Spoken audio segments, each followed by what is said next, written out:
Christ our Lord. Amen. Say the Lord's Prayer. Our Father, who art in heaven, hallowed be thy name. Thy kingdom come. Thy will be done on earth as it is in heaven. Give us this day our daily bread, and forgive us our trespasses, as we forgive those that trespass against us. And lead us not into temptation, but deliver us from evil. For thine is the kingdom, the power, and the glory, forever and ever. Amen.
This House is in session.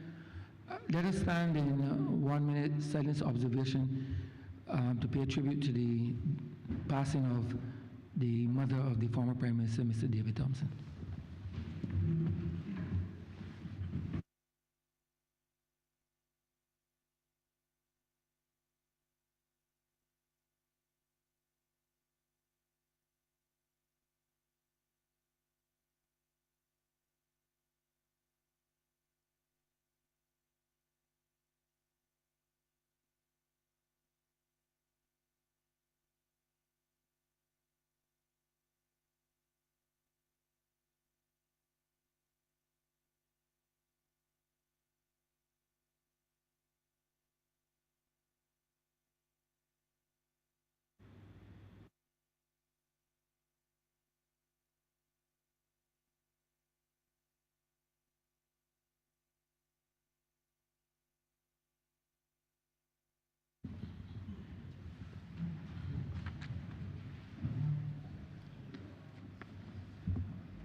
Minutes of the meeting held on Tuesday, 14th July 2026 and Tuesday, 21st of July 2026 to be confirmed. Honourable Leader, Government Business. Thank you, Mr. Speaker. I beg to move that the aforesaid minutes be confirmed. Beg to second that, sir. Questions that the aforementioned minutes be confirmed. All those honourable members in favour, please say aye. Those against, please say no. Meeting, the ayes have it.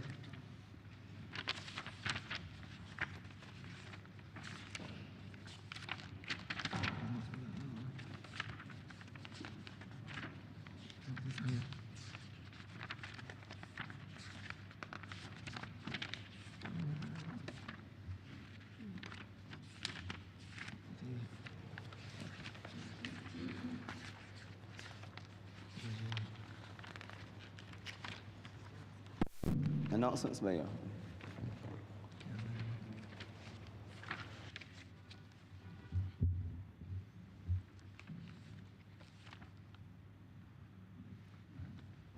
Okay. No. Messages from His Excellency the President.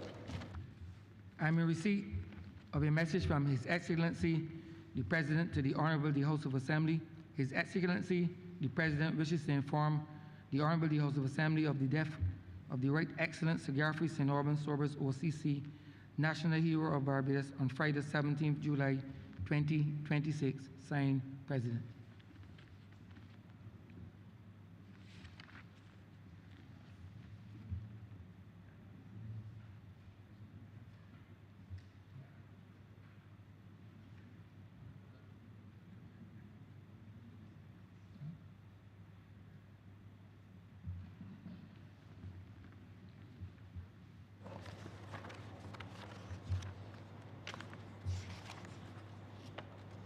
petitions, papers, government notices, private members notices,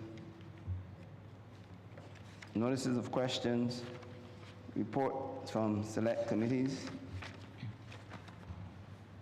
first reading of bills, statements by ministers, congratulatory and/or obituary speeches, personal explanations, motions for leave of absence, oral replies to questions, notices of motions for the adjournment of the House on matters of urgent public importance, orders of the day. Honourable Leader of Government Business. Mr. Speaker, I beg to move the suspension of standing orders 6, 16, 18, 20, 42 subsection 5, 43, and 44 for the remainder of the day's sitting. The question is that the aforementioned standing orders be suspended for the remainder of the day's sitting. All those honourable members in favour, please say aye. Those against, please say no. Methinks the ayes have it. The aforementioned standing orders are hereby suspended for the remainder of the day's sitting. Government business, sir.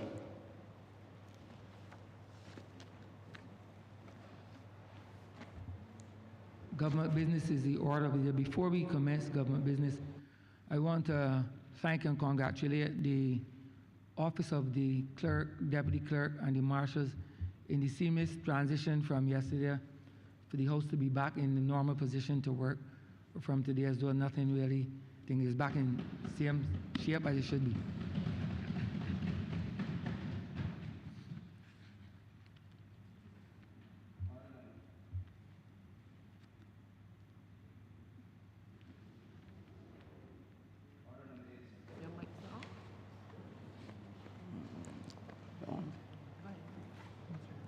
In the name of the Honourable Senior Minister, the Minister of Energy and Business Development and Commerce, to move the second reading of the Advanced Passenger Information and Passenger Name Record Bill 20.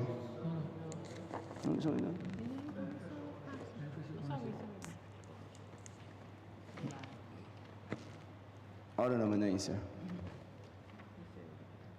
To move the second reading in the name of the Honourable Senior Minister, Minister of Energy and Business Development and Commerce, to move the second reading of the Beneficial Ownership Transparency and Register Bill 2026.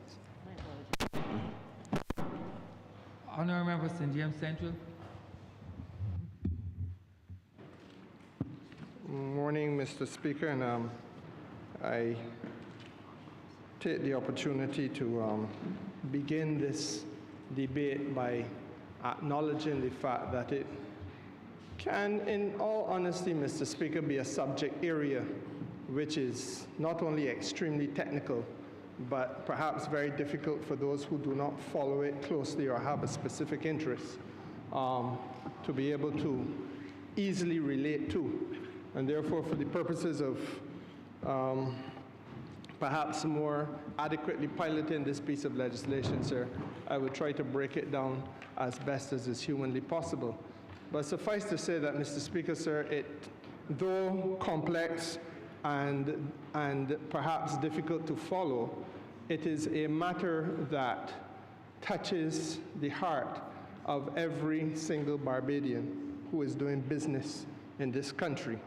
And it impacts every single, or this is now a piece of legislation that will touch every single company doing business in Barbados.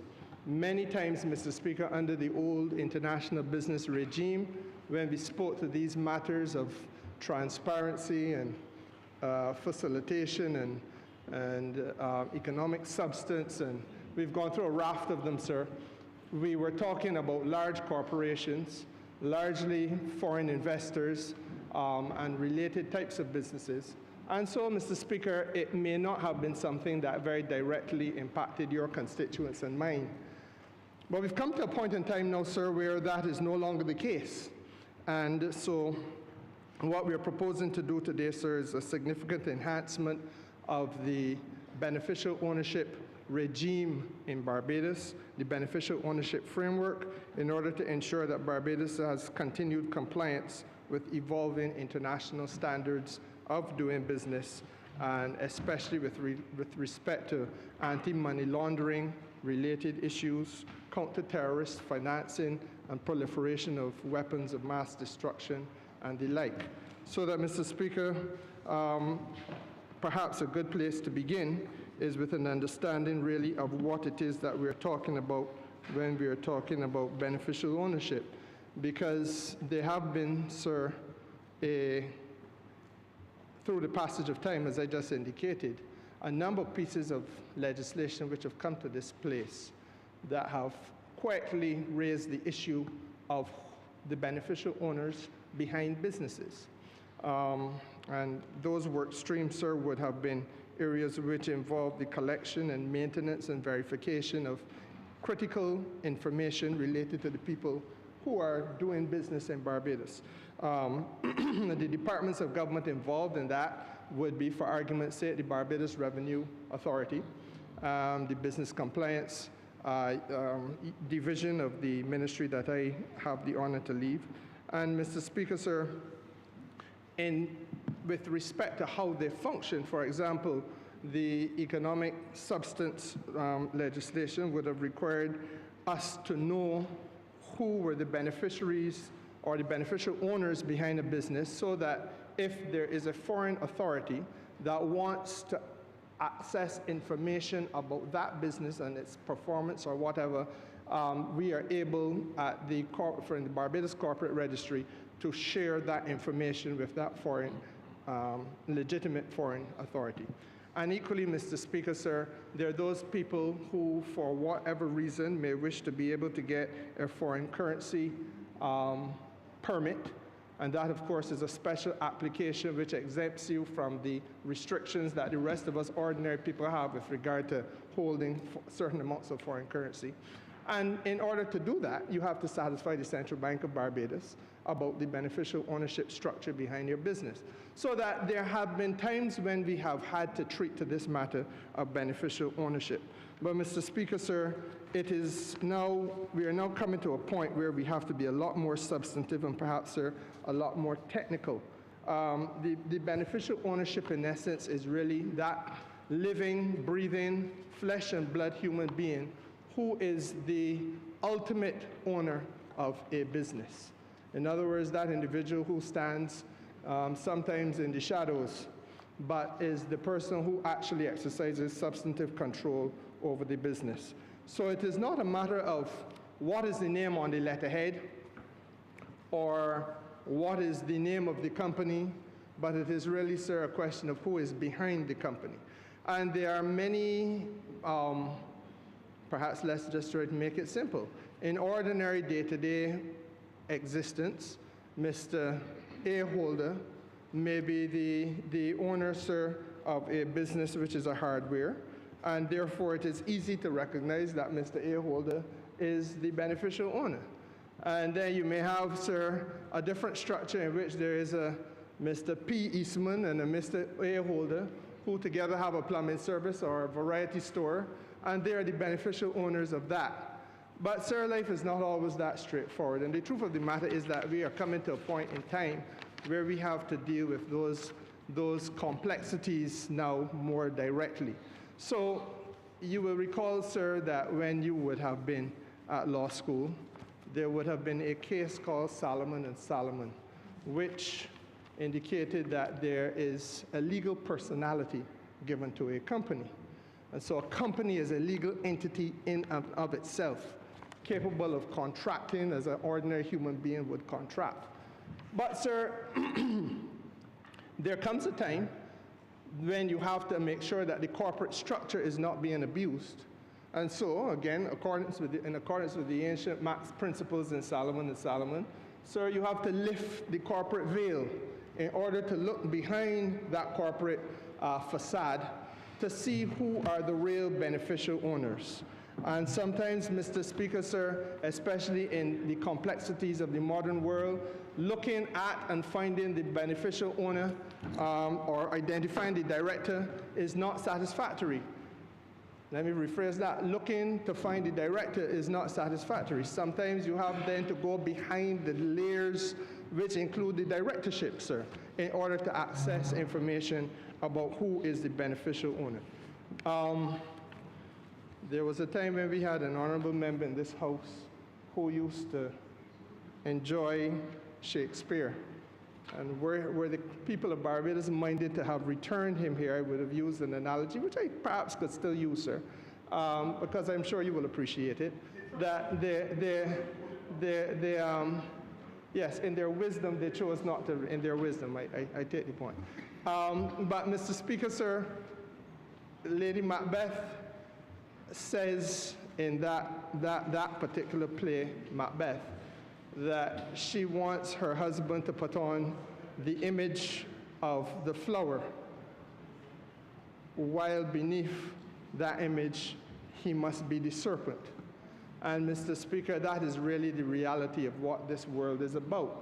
The facade of the corporation, the directors which are presented sometimes, even the directors do not necessarily tell the full tale about what the business is about and who is actually behind the corporate structure of the business. I remember the famous quote then, look like the innocent flower, but be the serpent under it. Indeed, that is the correct quotation. Look like the innocent flower, but be the serpent under it. And so therefore, Mr. Speaker, what we have to accept early in this debate is that the mechanism that many criminals now use internationally is the corporate structure.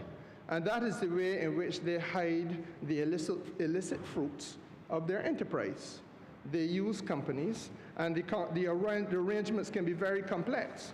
So that I may have, Mr. Speaker, sir, a company which is incorporated here, but, sir, it is in turn going to be the owner of a charity, which is the enterprise that is doing what I want that charity to do. Or I may have a charity that is set up in one part of the world, but is really doing business in another part of the world, sir, and it is in those other parts of the world that there are concerns being raised about the type of business that is being done, and so on and so forth. So that the challenge for authorities, Mr. Speaker, sir, is really the question of who is behind the corporate structure, who are the real, actual beneficiaries of the money, and who are calling the shots. And in an effort to make this easier to understand, let me draw on history that I think we may all be familiar with to some extent. And I don't use this analogy in a negative way because it actually happened. In the country called Colombia, we know that there was at one time a drug, we would call him a drug kingpin by the name of Pablo Escobar. And Mr. Speaker, sir, he is alleged to be one of the 5 or so richest people in the world when he was alive and when his enterprise was flourishing, at the head of an organization known as the Medellin Cartel. Now, Mr. Speaker, Colombia is a very wealthy country, and it has tremendous export capacity. It has been exporting emeralds, sir, which is among the most expensive of the precious metals. It exports petroleum, precious stones. It exports petroleum, Mr. Speaker, sir. Obviously, it is one of the world's major producers and exporters of coffee, and there are several other commodities. And because of that broad base of commodities trade that Colombia had, Colombia was able to build out an international, what we would have called in Barbados an international business sector, financial services sector, to support that broad base of commodities trade that they were doing globally. So that while we had a financial services sector in Barbados, Mr. Speaker, sir, through the years, and we were building it out on being able to compete on the fact that we have a good quality of business and a stable government and well-trained professionals and so on, Colombia was competing globally on the basis of the fact that they had scale and they had a variety of exports, and their substance was, unspeakably wide. But all that came tumbling down because of the ability of the narcotic traffickers to be able to use that international business sector, if you will, in a negative way. And so they had what had been come to be known as the testaferrato, which is a Spanish concept, Spanish word, but it really does what, quite frankly, our legislation has in the past allowed, and that is to have shareholders who are nominees. And the fact of the matter is, sir, you can have a director who is nominated. And in Colombia, there would have been multiple companies owned by Escobar, which would have been companies, sir, which would have had as their directorships people who were maids in his house or one of his homes, people who may have been gardener in one of his homes. He kept animals, Mr. Speaker, sir, the people who were looking after the animals. But they did not have any executive authority to make any serious decision. They were just there as figureheads. They were there, Mr. Speaker, sir, as what you may wish to call straw owners of the business. But behind them, the real narcotic kingpin and those related to him would have been the people who were directing the way in which the business worked. And so therefore, Mr. Speaker, sir, that, as we know, led to a virtual implosion of the Colombian economy and certainly their society, and they were placed in a set of circumstances where they had to literally build back almost from ground zero. Now, Mr. Speaker, sir, the financial services sector cannot be used as an engine for generating illicit wealth. And in a real sense, that is perhaps a snapshot example of what it is that this legislation is about and what we're here to try to avoid. The need for us to make sure that people without genuine executive authority, people who are only figureheads, people who are there only to shield the real owners of business from scrutiny, that they are not allowed, Mr. Speaker, sir, to have the ability to hide a paper trail that would lead legitimate authorities in Barbados or elsewhere to the real source of wrongdoing. And that is what we have to make sure we do. Mr. Speaker, sir, the fact of the matter is that the analogy I gave you is really the analogy of how money is laundered. It is the way in which, Mr. Speaker, sir, illegal arms are sold across borders. It is the way in which terrorism is financed. And those are the things that we are compelled now to guard against. Now, we begin this legislation, sir, early in the legislation. I believe it is at Clause 2 in the bill. We define the beneficial owner as the individual who ultimately owns and controls, through either direct or indirect ownership, at least 20% of the shares, 20% of the voting rights, the partnership interest, or other ownership interests in the business. And it is, or alternatively, is exercising control through other means, for example, contractual arrangements, veto rights, or the ability to remove directors. Now, Mr. Speaker, once we have been able to establish that, then we know that the beneficial ownership, or let me put it this way, we know where we are looking to identify the beneficial owner. Those people who own 20% or more of the interest in a business. Those people who have either direct or indirect ability to change the name of directors in that enterprise.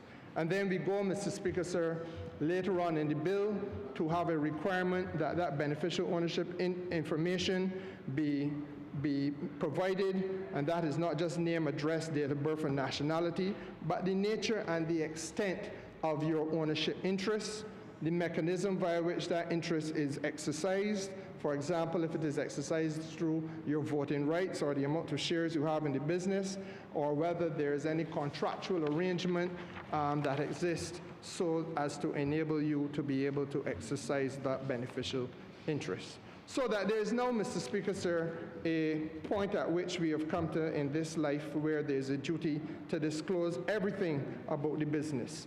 And in a real sense, the bill therefore has one central requirement, and that requirement is that Barbados must always be in a position to identify the real parties behind any enterprise. Now, Mr. Speaker, sir, in a nutshell, we are therefore here because the rules have tightened. There was a period of time when it was satisfactory for us to be able to have laws. And you have been in here a long time, Mr. Speaker. You have seen several ministers responsible for international business and indeed finance come to this House, and we make the case for us to have, and indeed the attorneys general, come to this House and make the case for us to have new laws or new regulations with respect to the way in which we tighten the supervision of business in Barbados. We have been at this place, Mr. Speaker, sir, having these types of discussions with respect to the laws, with respect to the regulations, with respect to our administrative practices and procedures. But we are told now, in no uncertain terms, that that is not enough. And that, quite frankly, while at one point it was good enough to say you have the legislation in place and you could identify the regulations and so on, you must now be able to show that crimes are being investigated. You must be able to show that there's fruits of the investigation. You have to show that by investigation there has been prosecution for illegal proceeds of crime and that the proceeds of crime have been confiscated. And therefore, Mr. Speaker, sir, there must be an ability to demonstrate that your laws are not only there, but that the laws are functioning and that the laws are functioning adequately, and therefore you are prosecuting all of the range of concerns which are raised globally. Proliferation of weapons of mass destruction, financing of terrorism, etc., etc., etc. Now, Mr. Speaker, this obviously places a tremendous burden on local authorities. And perhaps this is where the politics of this matter lies, because our constituents will say, certainly mine will tell me, and I'm sure yours are no different, yours will say to you, Mr. Speaker, sir, but what I don't have constituents anymore. Sorry, I beg your pardon, sir. Your former constituents. Forgive me. The memory slipped me. But our constituents, sir, you don't have any anymore. But our constituents will say to us, but that has nothing to do with us, because Barbados does not have any record of any terrorism. What does weapons of mass destruction got to do with this little rock? And quite frankly, they would be right. As foreign minister, I have had to make the case on behalf of this country that it is really an unreasonable proposition. In many instances, it is disproportionate as well for us to be being asked to speak to these issues in the way that we are compelled to by the international community because of the fact that these are just simply non-existent issues for us on this island. But the fact of the matter is that the regulators will say that Barbados is part of the international community and that your size is really irrelevant, and that your capacity is something that we understand, and they understand, but quite frankly, in the scheme of things, in the totality of things, that too is irrelevant. That we have a duty to discharge in order to protect the global financial ecosystem, and while we may not have terrorists or weapons of mass destruction, we have responsibilities as part of the international community to ensure that this island is not being used to funnel or support financially the acts which are illegal, illicit, and are leading to terrorist activity or the illegal movement of weapons and drugs, etc., etc. So this is perhaps a different lens, but it is a new lens through which we are being seen. And may I say equally, Mr. Speaker, sir, that part of the adjustment that we must make as a country is to realize that there is a responsibility that lies on our shoulders now that perhaps never lay on our shoulders before. And people who we thought would always be there perhaps to protect us and to look after our interests or support our efforts to protect our own interests are now the very people who are saying to us, your concerns are heard, but understand that the world has changed. Levels of responsibility and expectation are different. And we have to make sure that we fit into that and that we respond appropriately. So that, Mr. Speaker, sir, we are, I almost said adamant, but we are determined that Barbados will not be caught in a situation where we are unprepared. And this bill effectively is the way in which we demonstrate to the world that we are prepared to protect Barbados's name. Now, let me be very clear about a few things. There is a reality attached to the corporate landscape of Barbados that I cannot avoid confronting. And that reality is that in spite of despite what others have said and urged upon us, we as a country have to accept that all is not perfect within our commercial landscape. For a long time, we have known, Mr. Speaker, sir, that there were weaknesses which we need to strengthen. For a long time, we have known, for example, Mr. Speaker, sir, that the submission of information to the Corporate Registry of Barbados by way of annual returns has been an area which needed greater oversight. We have known, Mr. Speaker, sir, that while some people have done it very diligently, there are others who are very, very lax in the way in which they approach the matter. And frankly, Mr. Speaker, sir, we know that there are some owners of businesses who pay little or no regard to the information which goes to the corporate or should be going to the corporate registry and which should be updated with respect to the ownership of their business, with respect, sir, to the ownership structures of the businesses. And indeed, Mr. Speaker, sir, charitable entities operating in Barbados. And we know, therefore, Mr. Speaker, sir, that there has to be a systemic reform. That's just a nice way of saying reforming the system. And equally, Mr. Speaker, sir, we know that there has to be strengthened oversight and more diligence placed on the need for us to report and to properly supervise this sector. So we should not have been surprised when, since 2019, the soft law powers, as I call them, the Financial Action Task Force and people like the Financial Stability Board and so on, who are established in the international community as regulators. I believe the Financial Action Task Force has a jurisdiction over 200 companies and regions together. Countries and regions together. So that the Financial Action Task Force, Mr. Speaker, sir, is concerned at a global level with the need for us to ensure that there's financial integrity in the global system, in the need to ensure there's financial stability in the global ecosystem. And they make recommendations. I call it soft law because the weight of influence is really what drives countries like ours who have been faced with the recommendations that they make.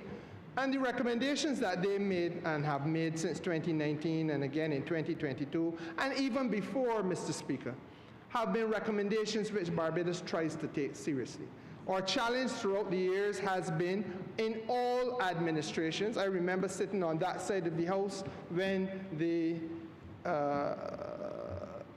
Democratic Labour Party would have had a government in here. And Mr. Speaker, sir, the issues then were slightly different, but again, the impetus was being felt from the international regulators. And the challenge has always been, sir, that small states have limited capacity.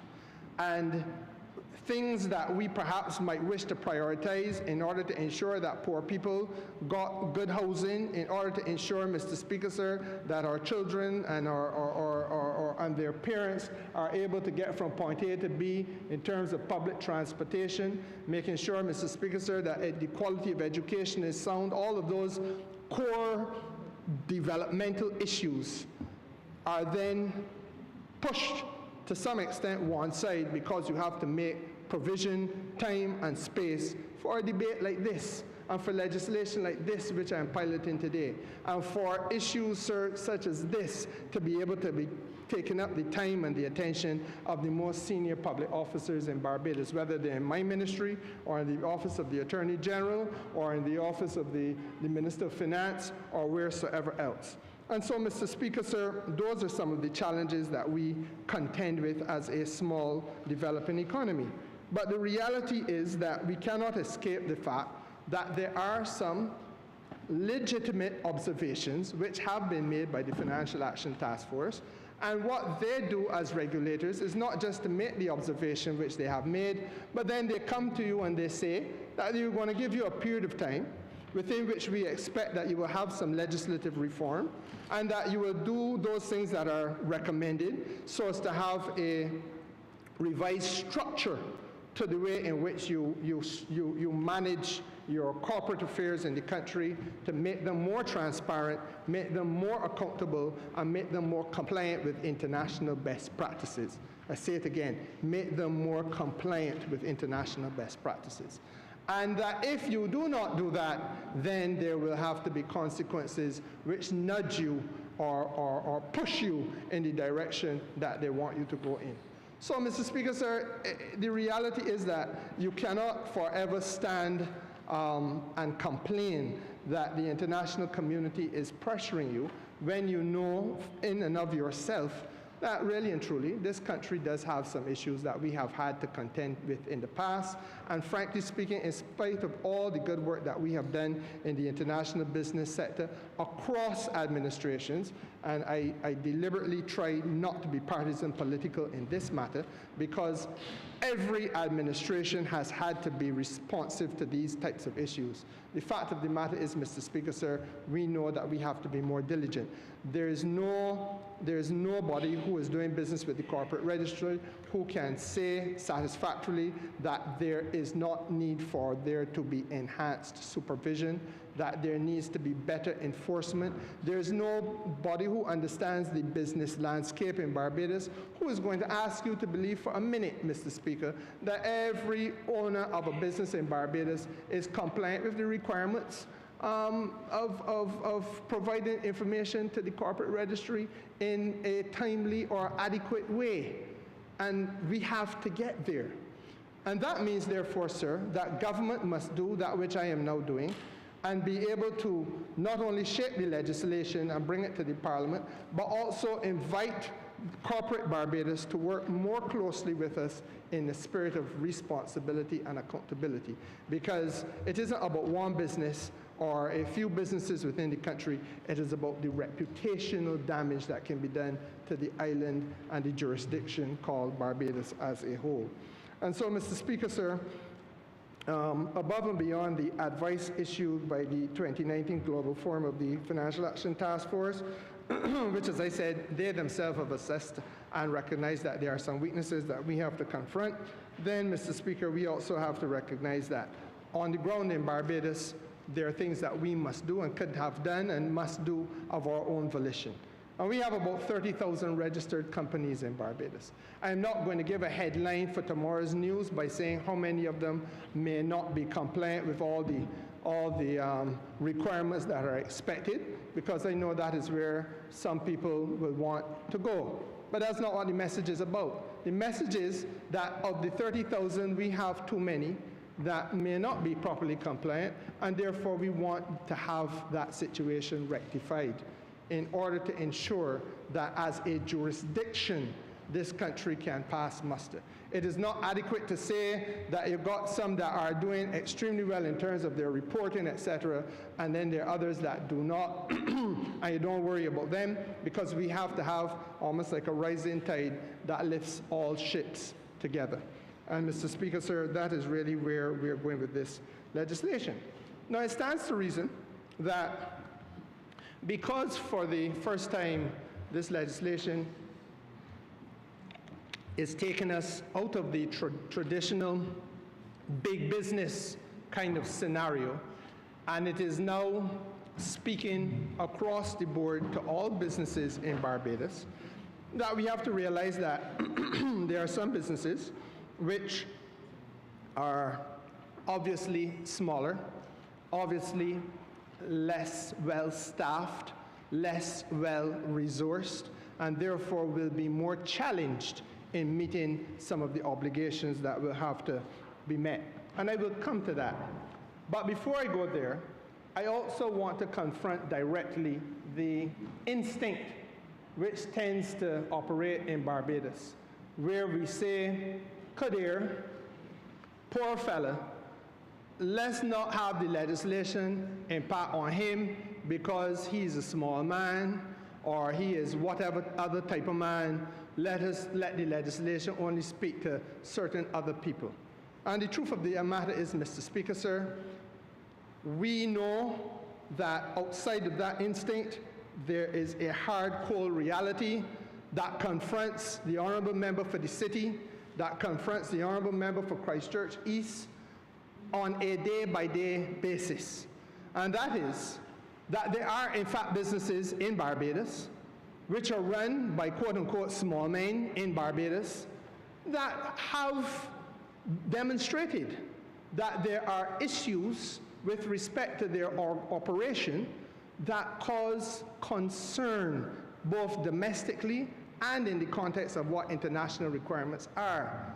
I don't want to get into matters which are sub judice and before the court, but we know that in recent times, Mr. Speaker, sir, there was a business person who faced charges for what is alleged to be, I say alleged, to be a possession of a trafficable amount of drugs approximating $2 million.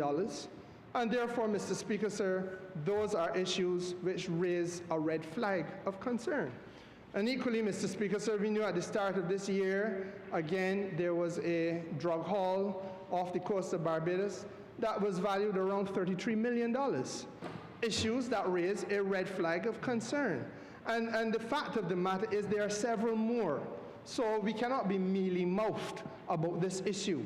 We know that we are not sitting in splendid isolation as the perfect paradise called Barbados, where nothing wrong takes place in our commercial sector, or that nothing wrong takes place at all. But in fact, that there are, in fact, lived realities in this country which give rise to concerns. And if we accept that domestically, then we equally have to recognize that the international regulatory agencies are going to be watching it and expecting that we will be responding accordingly, but more important, responding appropriately. So we cannot fall victim to empty sentimentality. We have to, Mr. Speaker, sir, to recognize that there are consequences if we fail to harden our legislation. And we've seen this happen in other parts of the Caribbean. There are parts of the Caribbean, Mr. Speaker, sir, which have faced the threat of being de-risked. And it may not be in recent memory of members of this House, and indeed people within earshot of my voice, but our Prime Minister had to go to Washington, D.C., after chairing a meeting of all heads of government here in Barbados, all regional heads of government, not just CARICOM, but the region-wide heads and ministers of finance, on the issue of the threat of loss of correspondent banking facilities, which is to say that the banks here rely on banks overseas for us to be able to access foreign exchange, for us to be able to send money to other people outside of Barbados. So you, for example, Mr. Speaker, sir, might not even be in the business world at all. You may have come to your closing chapter of life and you're in a retiring stage, but you got a grandchild who's studying, and you want to help the grandchild who's studying somewhere overseas to get some funds to cover his accommodation. None to do with business. But if you want to move that money to him legitimately, you have to go through a correspondent bank. And the correspondent bank's facility must be there for Barbadians who want to do that type of work, business, or alternatively, those who want to bring imports into this country, or those who want to sell stuff overseas. That legitimate financial supporting structure must be there. But if the foreign authorities lose confidence in our ability to properly regulate the Barbadian market and the Barbadian jurisdiction, then the foreign authorities do what we call de-risk themselves. And so their banks say, look, it is too much difficulty, too much due diligence got to be done with that particular country, and so we are walking back.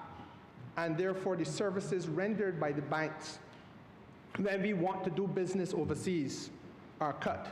And for those who still don't get it, let us understand that the easy thing now that all of our constituents do is to be able to get a credit card and buy a few things online. But that don't just happen so. There again is a correspondent banking relationship taking place. And if it is that those are cut off, then the few little things you're buying can't be bought. And so, Mr. Speaker, sir, once that happens, you have, therefore, to recognize that we have serious challenges. There are those who are less well off in our communities who rely on remittances being sent home from overseas. And that is just a nice way of saying that grand back home, living in Hoyts Village, St. James, or some other part of the island, and Marley Vale, and then grand can't get the little money that will be sent home by way of a remittance because her granddaughter up in whatever part of the world can't get the banking relationship to send the money back to Barbados. And so there's sufferation in the land because that little remittance can come home. Those are the lived realities that we have to confront. And basically, Mr. Speaker, it all results in financial exclusion, which must be avoided, and that the ordinary people of the country feel pain as a result of our failure to properly police and regulate the financial sector of the country. And so therefore, Mr. Speaker, sir, that is where we are with regard to the intent of this legislation. Now, as I said, it can be a little complex, but I hope that I have adequately indicated what it is about. Well, then the next question is, what do we actually do? What we effectively do, Mr. Speaker, sir, is to create a duty of care. And it is a duty of care, sir, which I can elaborate upon.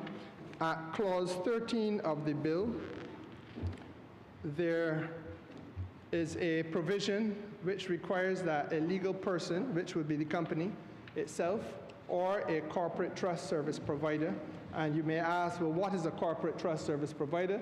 The corporate and trust service providers, sir, are those professionals who are registered in order to be able to facilitate the business between the companies themselves and the corporate registry in Barbados or the authorities in Barbados. So there may be some filings that are required. Nobody's asking the general manager of the business to go and do the filing. Nobody's asking the director to do the filing. What has been done throughout the years is that you have those people who are professionals, and they may well, some of them might be lawyers, some are accountants, et cetera, many of them are well-paid professionals who act as the intermediaries to ensure that those supportive and facilitating roles are being played. And Mr. Speaker, sir, the legal entity itself or the corporate and trust service provider shall take steps to identify each individual beneficial owner, and that means, Mr. Speaker, identifying them via not only who they are, but via the means of control that they exercise. Remember, I gave you the Colombian example where you may have straw figures on a board. We want to make sure that we understand not only who is on the board of directors, but how do you exercise your authority. And therefore, then you can go behind that veil in order to ensure that there is not somebody who is literally pulling the strings by way of a contractual arrangement or whatever. At clause 14, there's a duty that via records of the steps that you take as a corporate and trust service provider, or the steps that can be taken, that you identify the ownership structure of the entity. So in other words, you're looking, therefore, at a history of who is responding to the notices being sent out, a history of what are the ownership charts of the company, that the due diligence documents are there in the registered office and can be easily accessed. And the duty is there to establish and maintain these required documentation at the registered office of the company. And equally, Mr. Speaker, sir, there is a duty that wherever changes are made with respect to nominee directors and nominee shareholders, that disclosure must be made within 14 days. Failing to do that, sir, attracts a penalty. And Mr. Speaker, the lived reality that we have had historically on this matter in Barbados is that the directors may change, but nobody can get around to telling the corporate registry or ensuring that the information is adequately provided for. And so therefore, when there is a challenge that arises, you then have to rush hot and sweaty to try to find out what is the real deal behind the ownership structure of this company, only to find out that Mr. Jones was once a director, but lo and behold, he seems not to be there anymore. Who replaced him? When was that done? Et cetera, et cetera, et cetera. And that level of inefficiency, that level of inadequacy of information, those are things, sir, that the legislation is now trying to stamp out once and for all. Now, Mr. Speaker, the bill also creates a beneficial ownership register. And that register is the central virtual space where all the information on all the companies of Barbados, beneficial ownership information will be housed. The beneficial ownership register is there for all the information on all of the beneficial owners in Barbados. The bill will create a beneficial ownership unit to operate the beneficial ownership registry, and it creates also a business compliance team. And that business compliance team will ensure that information entered into the records of the register are accurate. The real owners obviously have to be identified. The information has to be updated frequently, and as I just indicated, when it changes, there's a 14-day period within which it must be notified, and it has to be reconfirmed annually. And I'm going to elaborate on these things as I go on a little bit later, Mr. Speaker, sir. But beyond that, the information must be checked and verified, and the business compliance team is authorized, sir, to verify that information and ultimately to enforce accuracy. And if that accuracy is not enforced, we go back to square one, because faulty information does not protect anybody in this jurisdiction, and it certainly does not protect the jurisdiction. Now, Mr. Speaker, sir, as I indicated, we are therefore at a point today where for the first time, regulations are being brought to bear across the entire landscape of Barbados's commercial space with regard to what has been traditionally called international business conduct. But really it's basically basic stuff. It isn't about international business really anymore. It is, Mr. Speaker, sir, that there are local companies. As I said, there may be Jones and Arthur Variety Store that have local directors. And the fact of the matter is they're operating locally, they're doing business locally, and there is a need to ensure that they too are equally accountable in terms of their ownership structure as any other business may be. Now, this minister sits on the Labour wing of the Labour Party. I have said so many times in this place. This minister unapologetically sits on the Labour wing of the Labour Party. And so I cannot come to this place, Mr. Speaker, sir, without recognizing that there are some lived realities. Small and micro business in Barbados are less able, less capable, they have less capacity to manage this type of process than some of the large businesses in Barbados would. And therefore, sir, the legislation speaks to what is called a domestic threshold company. That domestic threshold company is really identified as a company that is earning less than $1 million in revenue on an annual basis. That effectively is the micro and small business people. That represents the micro and small business people of Barbados. And a special regime is carved out in this legislation to look after the micro and small business people, even though they are called in the legislation domestic threshold company. So let us now begin to understand the politics in this. because we are accepting, sir, that government has deliberately designed the bill to minimize any burden that may exist on the MSME enterprises in Barbados. And this is done, sir, in 3 ways. I enumerate them. First of all, the filing process. We have determined that it is necessary to facilitate a more simple filing process. Now, I don't want to take, and again, the legislation does not stop anybody. If you choose to hire a corporate and trust service provider, and you are a small or micro business, that's your choice. And if that's what you want to do, and you want to pay so-and-so attorneys at law, whatever sum of money to look after your business for you, that is your choice. But we know, Mr. Speaker, sir, that for the vast majority of people who may have a little registered business in the Heights or in Fitz Village or up the hill in Haynesville, Mr. Speaker, sir, or across the road in Torps or a little further yonder in Redmond Village, those people, sir, are not likely to want to go and pay senior counsel how much ever senior counsel charge per hour these days. So therefore, Mr. Speaker, sir, we simplify the process for them, and we say, look, the companies and societies earning less than $1 million a year, they have first option to have their business information filed via the business compliance unit that is being created under this legislation.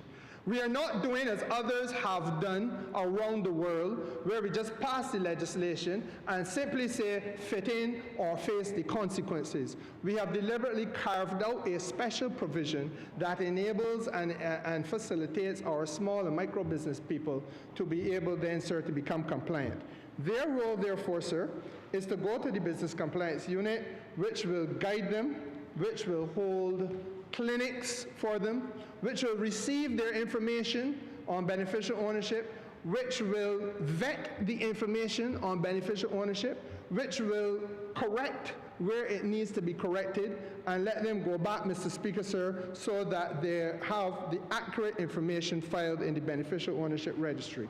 And there is no requirement, sir, to secure any assistance from any third party, because the government of Barbados, standing in the position of a protector of small, micro, and underprivileged people in Barbados, as we have always done, sir, that is where we will be going with this legislation.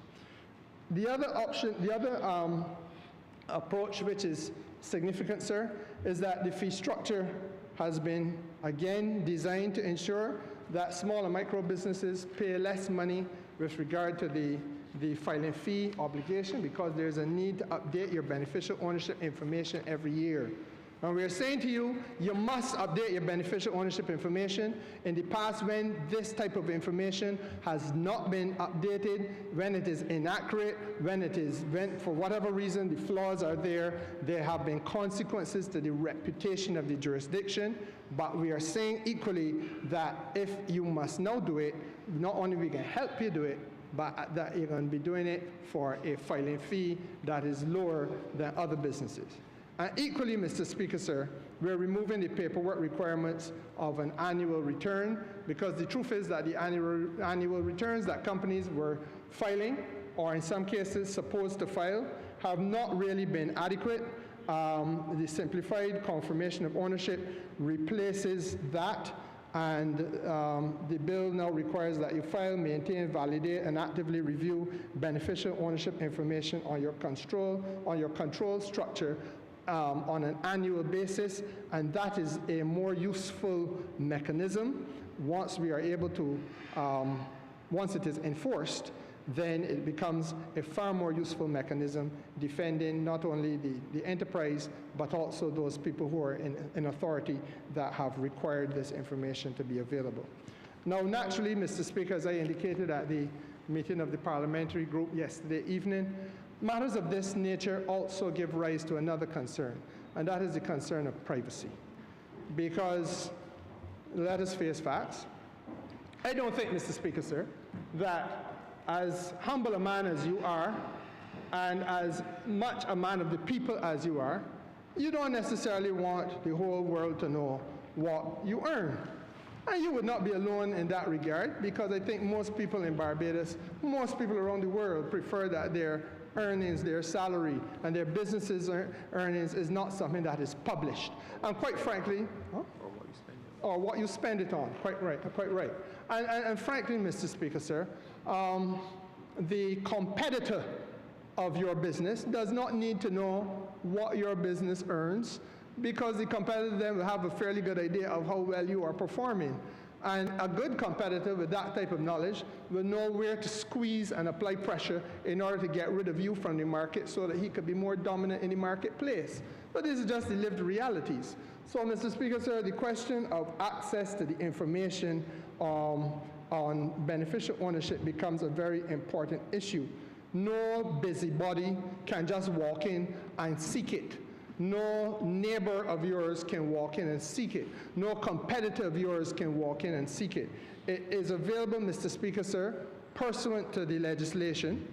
It will be available for the tax authorities, for law enforcement authorities, Mr. Speaker, sir, and regulators under international treaty obligations. And as I indicated many times, we also are part of the wider world, and we have international treaty obligations which require us to be able to speak to authorities. I give you, in part, one example. A couple of days ago, a call was made to me directly by a foreign minister of a state that I will not mention, and the foreign minister had a single concern. It was about a Barbadian who had several businesses.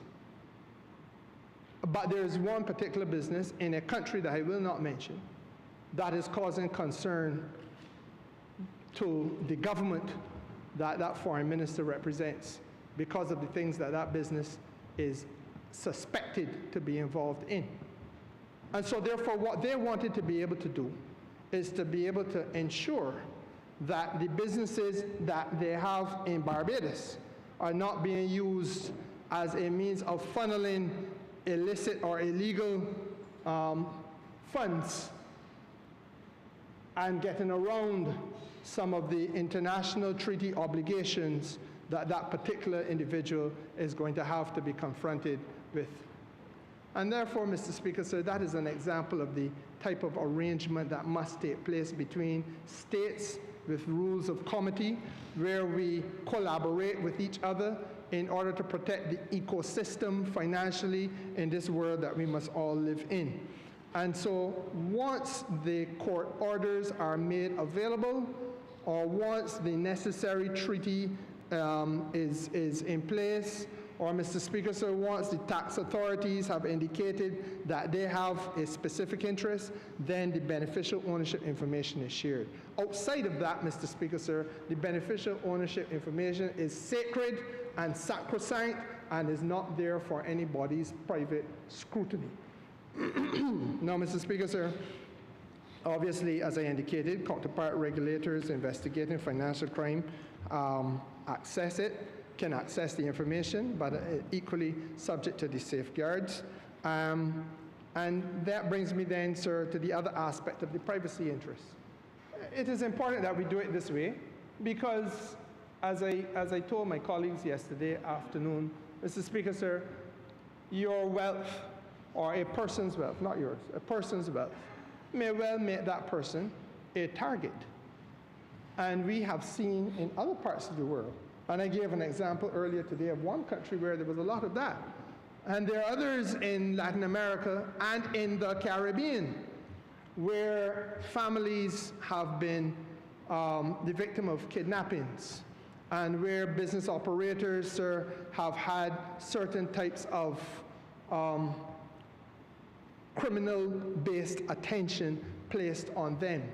And so therefore, sir, the need for us to deal with this matter in a discreet way is very important as well.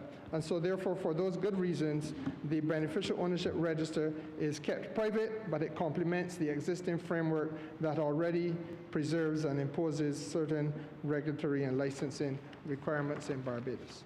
So, Mr. Speaker, sir, we are really here to close loopholes, as I indicated. The practice of nominee services in other jurisdictions has been brought to a halt, but in Barbados we still use the nominee services, and that will continue because there are some benefits to it. But what we are doing is ensuring that through the duty of disclosure, we are better able to control what nominees actually do and what authority they actually have in the context of the corporate enterprise or enterprises in question.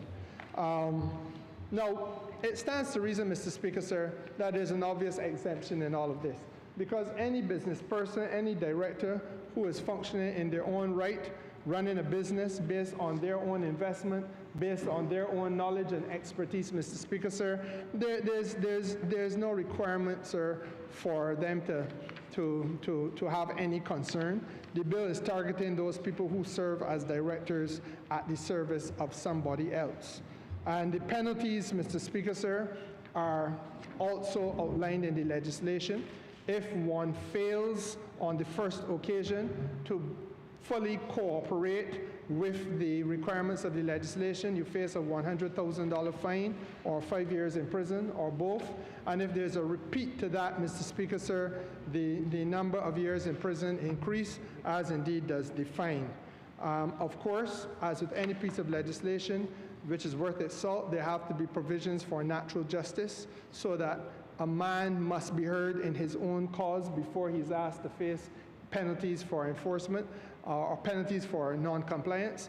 And so therefore, Mr. Speaker, sir, I think it is at clause 26 of the bill, there is a provision for Mr. Lashley, if he is upset or put out in any way about the requirements which are being visited upon him, that before he faces any enforcement penalty, he has a right to be heard in his own cause. Once those things are done and discharged, then, Mr. Speaker, sir, the duty on the part of the state has been met. And I think, therefore, Mr. Speaker, that without further ado, it is easy to see what we are really here to try to achieve. We are here, Mr. Speaker, sir, as I said, to bring about a significant enhancement of the Barbados Beneficial Ownership Framework and to ensure that this country continues to be able to comply with the requirements set internationally, but also, and perhaps more importantly, that this country responds in a manner which is adequate and in a manner, sir, which is timely to the need for us to be able to have at one place, in one space, sir, the type of information on the ownership structures of the companies in Barbados that will enable for our domestic regulatory authorities, whether they're the people at the Barbados Revenue Authority or whether they're, Mr. Speaker, sir, any other regulator, to know exactly who is doing business with companies in Barbados, what is the substance of that business, and, Mr. Speaker, sir, who are the directors, what is the real weight that is exercised by these directors, who are they accountable to? And those are the questions, Mr. Speaker, that enable for transparency to exist in the corporate affairs of this country. In the absence of that, mayhem will prevail. In the absence of that, we, perhaps unintentionally, but nonetheless, we do facilitate the risk of criminal enterprise taking advantages of the deficiencies in our system. And in the absence of having legislation such as this, Mr. Speaker, sir, as I said, we prepare ourselves for that unhappy journey into a domain where the very things that we hold dear in this country are now in danger of being compromised. There was a time when the international business sector, as we used to call it, was responsible, sir, for 1/3 of all the revenue taken in Barbados. And that sector, Mr. Speaker, sir, therefore, was the sector that lit the playing fields in our constituencies. It is the sector, Mr. Speaker, sir, that enabled continued education at our university free of charge at the point of delivery. It is the sector, Mr. Speaker, sir, that ensured that we have a viable public transportation service. It is the sector, Mr. Speaker, sir, that has then financed the underpinning of numerous types of initiatives on the part of the government of Barbados, including putting in roads in village spaces which previously were only cart roads. Mr. Speaker, sir, therefore it cannot be taken lightly, and it cannot be left in a situation where negativity can prevail and cause for us to lose the type of investment and the type of business that we have as a result of the type of enterprises we are able to attract to Barbados, and obviously the employment that comes with it. And so therefore, for all those reasons, sir, we are taking this very seriously. We heed the advice of the Financial Action Task Force, but of our own motive and our own motivation, we recognize that there is an importance for us to enhance the enforcement in our business sector. We have to ensure that there's enhanced supervision and that there's enhanced compliance and certainty with respect to the rules and regulations in that sector. And with those few words, Mr. Speaker, sir, I am obliged to you.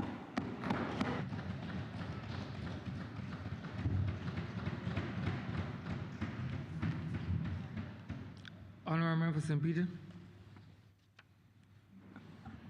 Thank you very much, Mr. Speaker. I rise to add my voice to this debate on beneficial ownership, transparency, and a registered bill. As the honourable member who piloted this bill indicated, this bill is, as its name suggests, about transparency. It is about, in some respects, or maybe in many respects, using the term that he used, removing the veil. And while the honourable member for St. James Central indicated that it is sometimes difficult to come to grips with these things, those who read the New Testament know that at the point at which Christ died, the veil was torn. And the veil was torn in order to reveal what was happening in the most holy place. So that it is understandable, I think, when we talk about removing the veil, opening up, exposing to some degree and for a particular purpose. So that we are talking not about putting everybody's business out there, but we are talking about establishing a degree of accountability. And accountability is important. Those of us who participate in this space do so, well, those of us who sit on these benches, not those who sit in your chair. The rest of us are accountable to constituents, and we have periodically to give an account of our stewardship. We are asked questions and we have to respond. We have to be open, we have to be transparent. We have to say what is going on. We can't be hiding, ducking, dodging. We have to face our responsibility. We have to be accountable. I think, Mr. Speaker, that it is important to recognize that there is a connection between the local, the domestic, and the international. That is very important, and particularly when we are of the view that Barbadians generally may not be interested in a bill like this, may not understand the details of a bill like this. It is important for me to say to constituents in St. Peter that what we do here in Barbados impacts overseas. I think the honourable member spoke, for example, to correspondent banking.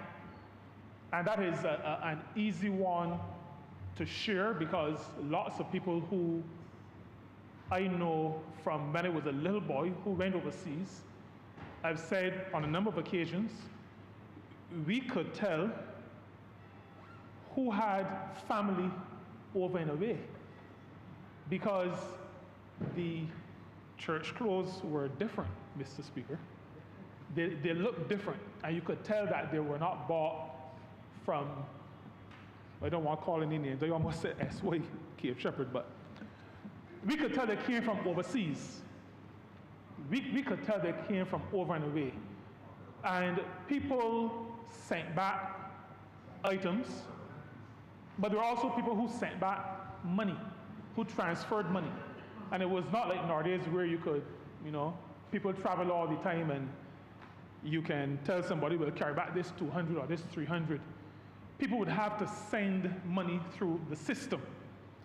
And so if we are in a position where our systems are not considered to be sound enough to have a certain level of integrity, we could find ourselves in a situation where when you go to the bank in New York, in Manhattan, or wherever it is in the Bronx, and you say, I want to send this $1,000 to my nephew, that you could very well hear, that we can't do that because that is not, your systems back where you're from don't meet the standard. When this matter of correspondent banking arose some years ago, at least when it came to my attention, I became very, very concerned. Very concerned, Mr. Speaker, because at that time, I was working in the hotel business. And when you're running a hotel, you have to buy teacups and saucers. We don't make them here. You have to buy bed linen. We don't make those here. People often pay you overseas because they go to the travel agent who is getting his business through a tour operator, a wholesaler, and the funds have to reach to Barbados because the water bill has to be paid here. The light bill has to be paid here. Staff have to be paid here. The money has to come through so that ordinary people in Barbados are able to get their wages at the end of the week or their salaries at the end of the month. There is a very real relationship between what happens in our financial system, the integrity with which it presents itself internationally, and any implication, particularly any negative implication or negative impacts that arise from what is happening in our system here domestically, so that we are not disconnected from the world. We are very much connected, even though we are only 166 square miles. In this 166 square miles, we have to make sure that our systems are robust enough that we can participate properly, that we can participate effectively in the global financial system. So I say to Barbadians, what the Honourable Member for St. James Central has said, what happens here has an impact. What we allow to happen here has an impact. It has an impact at the global, at the international economic system level. Now, we have to be concerned because not just local businesses operate here. We also have multinational enterprises that operate within our jurisdiction. So what they do in some other place can also impact how our financial system, how our economic system is viewed in Barbados. And very often, workers in Barbados are working for organizations that have headquarters or other offices in places outside of Barbados. We have that with respect to our cement, but not production anymore, but cement distribution. We have it with respect to hotels, and there's still quite a number of thousands of Barbadians employed in the hotel sector. We have it in various sectors, so that how these international organizations, well, international businesses, multinational businesses, I should probably refer to them as that, so I don't confuse what Barbadians normally term international business as. These multinational corporations, these businesses that operate across borders, we have, in spite of their size, we have to make sure that when they are operating here, that they do not compromise our economy, they do not compromise our economic system, they do not compromise our financial structures. That is with respect to multinational enterprises. We also, Mr. Speaker, have a responsibility because Barbados has distinguished itself by expressing an understanding of how supply chains work and the fact that we have to make sure there is integrity in supply chains. Supply chains, Mr. Speaker, really speak to, and I'll give an example. There are things that are assembled here with components brought from other places. So we can package items here, but the plastic bag within which the item is packaged has come from somewhere else. It is manufactured someplace else, it is purchased, it is shipped to Barbados. I use supply chains and I talk about Barbados distinguishing itself because just a couple of years ago, Barbados was able, and the Honourable Member for St. James Central was actually very involved, along with the Honourable Member for St. James North, but very instrumental in allowing Barbados to become the chair of UNCTAD, the UN Organization for Trade and Development. Part of Barbados' contribution as chair of UNCTAD, Barbados hosted in this country the first ever global supply chain conference. In other words, Barbados has expressed itself on the international stage with respect to ensuring that supply chains have an integrity to them, that there's ethical behavior. And that will mean that the organizations that we do business with overseas, that supply us, that involve us as part of their supply chain, in whatever way, we have an interest in making sure that those organizations are organizations that meet some minimum level with respect to how they conduct their business, with respect to integrity, and I keep referring to that word, integrity, because this matter of beneficial ownership and transparency speaks to integrity. Integrity of business in our country, integrity of the business operation in our country, but integrity with respect to those outside of our country with whom we do business. Because, Mr. Speaker, we live in a very interconnected world.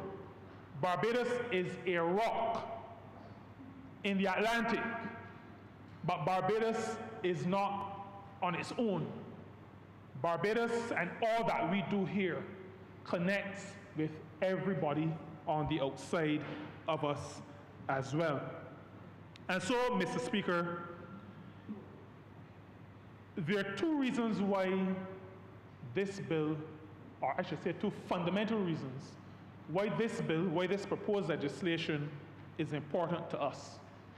It is important because Barbados has to do the right thing. The Honourable Member for St. Michael South and I often joke about why we bring legislation to this place. We do not bring legislation to this place, in spite of all that I've said about the interconnectivity and impacts. We do not bring it here because somebody say you got to bring it here. That is not how a civilized country operates. It is not how a country that understands its place in the world operates. We bring legislation here first and foremost because it is the correct thing to do. We have to make sure, for our own benefit, for our own peace of mind, we have to make sure that economic entities operating in this country are operating above board, that they're operating legally, that they're operating ethically. And that is why we bring to this place legislation that allows us to look behind the veil, or to, as the King James Version would say, rent the veil in two, so that we have access to behind the veil. So we bring this here because it helps us to understand what is happening here. It helps us, in the event that there's criminal activity, to be able to address the criminal activity, to fight crime, but to know what is here, what is happening here, who are the players behind what is happening here, and how that affects us here in Barbados. And then I would say, secondly, because we are part of an international system, then this bill and the legislation that it will put into force once enacted is necessary, because if we are to be part of an international system, then we have to abide by a certain internationally accepted group of guidelines. Like I said earlier, Mr. Speaker, we are not on our own. We are part of a system. And for systems to be effective, for systems to be sustainable, there has to be a level of order. We say among us as members of parliament, members representing constituencies, we say that in schools there's order, there's a board, there's a principal, there's a deputy, there are teachers, there are year heads. There has to be order. In church or other religious organizations, there is order. There may be an imam, a bishop, an apostle, a priest, pastor. There is order. On the blocks around Barbados, there is order. There is somebody who gives the instructions, and there are those who don't speak unless permitted to speak. In running a country, managing an economy, there must also be order. There must be order. And so this bill, to allow us to be part of a viable international system, must also represent our contribution to maintaining order, to make sure that the global economic system does not go haywire. As a matter of fact, Mr. Speaker, the Honourable Member for St. James Central, as a former Minister of Foreign Affairs, recognizes, and I think we all recognize, that particularly at this time, when there are all kinds of threats of, if I may coin a term, haywareness, attempts to throw everything under the bus or up on Mars, where there is disorder at serious levels, Barbados must show to the world that even as a small country, we recognize that we cannot live in a civilized world if there is disorder. There must be order, and so our contribution to the order that is required in the international economy means that we must be able to say to the world, yes, we understand what is happening here. We have a measure of control over what is happening here. We know who is doing the things that happen here. We understand who are the beneficial owners of organizations operating here. There is transparency, and we are monitoring that transparency. We are policing that transparency. And so, Mr. Speaker, on those two principles, I support the bill that is brought to this honorable chamber. There is also a component of the order that is important. The matter of being able to share information. The bill and the legal people call it exchange of information. I call it sharing. If we are to be able to manage our own affairs with respect, for example, to multinational corporations, then all the information we need to manage those affairs is not going to be here. There's going to be information over and away, overseas, that we will need access to if we are able to make good decisions. And so this matter of sharing information, exchanging information is vital. We need to know what is going on, so we need to get information from other places. Other people need to know what is going on. They are going to need to get information from other places and from us. And so this bill speaks, as it does, to beneficial ownership and transparency, also to the exchange of information, the sharing of information, because, Mr. Speaker, beyond the social, we live in a global village. We live in a global village, and so information, just like money, just like goods and services, information also needs to be shared if we are to maintain good order in our international financial system. And so this beneficial ownership register that is established by this legislation is a critical component in being able to participate, well, first, in being able to understand what is happening here, and then secondly, in order to be able to participate in what is happening overseas internationally. This beneficial ownership register will help us in achieving the transparency. I do not have to go into the matter of confidentiality. The honourable member who piloted this bill spoke quite eloquently and fulsomely to that matter. It is not that everybody's business is going to be all over the place. He spoke about people not wanting their salaries to be known, how much money they're earning. He was referring to people other than those of us who are here, because you just have to go into the schedule of a public document, personal emoluments, and you know how much we are earning. But it is correct that not everybody wants people to know what they're earning. I'm sure there are honourable members in here of certain types of council who would not want it to be known what kind of cut and pay they got.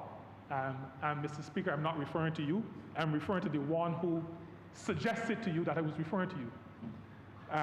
But there are people who would not want their business all over the place. And so there are guidelines and guardrails on how the information in this beneficial ownership register, how that information is handled. And I think we ought to recognize that while we manage what is happening in our country, particularly as it impacts our economic systems, we also have to recognize that we live in a very small society. We live in a small society. Word gets out and around at the speed of light. And so we have to be careful. And I'm happy that in the legislation, I see that there are substantial fines for persons who breach that confidentiality. And so I believe it should be. The legislation, the bill, is very clear on who can access. And the bill is clear that the access has to be by competent authorities for legitimate reasons. So this matter is not to open out and skin out everybody's business in public alongside the road. This is about making sure that we can properly manage our business, properly manage our economy, properly interact with the international economy while safeguarding the rights and the confidence of those who do business in Barbados. So we need to know who the real actors are. And Mr. Speaker, I believe this is also important for us as a post-colonial society coming out of a period of enslavement,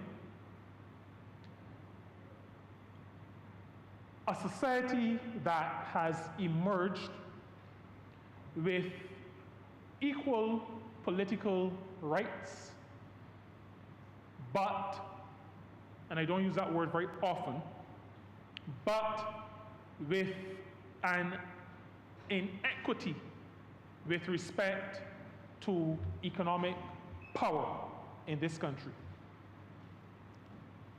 Coming out of that kind of a society, it is important not for any and everybody to know, but for the competent authorities to be aware of who is controlling what and how it impacts the country, but also how it impacts people in the country. I'll explain a little bit about what I mean. I don't mean to be cryptic, but I live in Barbados, in a pleasant neighborhood. In the world of work,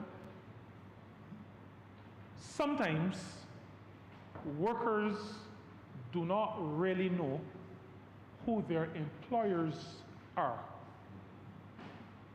Now, there are organizations set up that hire people, and sometimes those organizations are organizations of straw. Organizations of straw.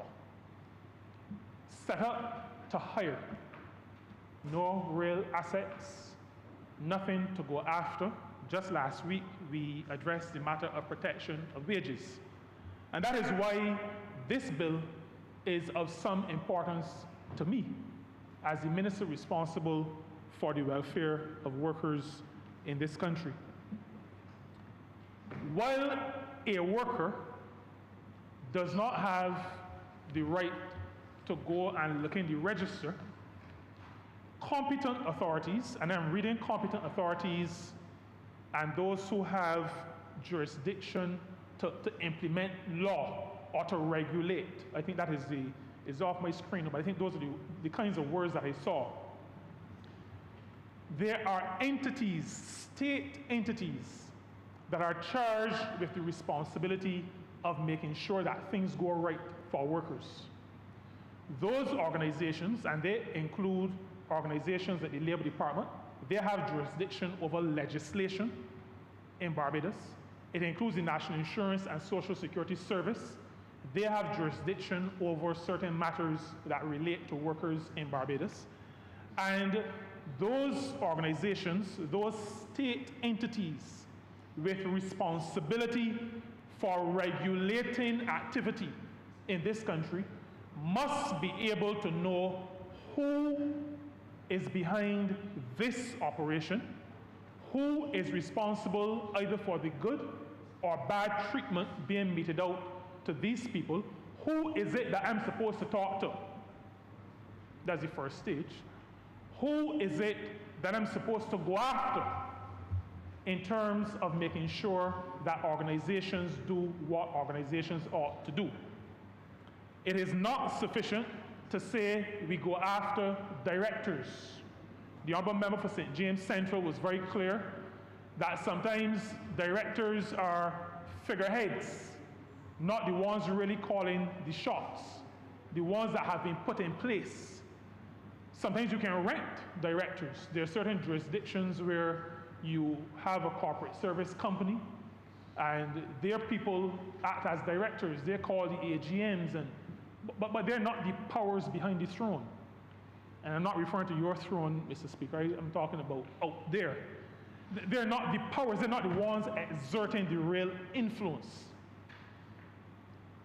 Ministries, departments, agencies, statutory bodies that are responsible for enacting and enforcing legislation must be able to make connections. At the National Insurance and Social Security Service, and if I tie that to our labor clauses, public contracts legislation, we need to know, for example, if an entity is applying for a government contract formed 4 or 5 years ago, compliant with the National Insurance and Social Security Service.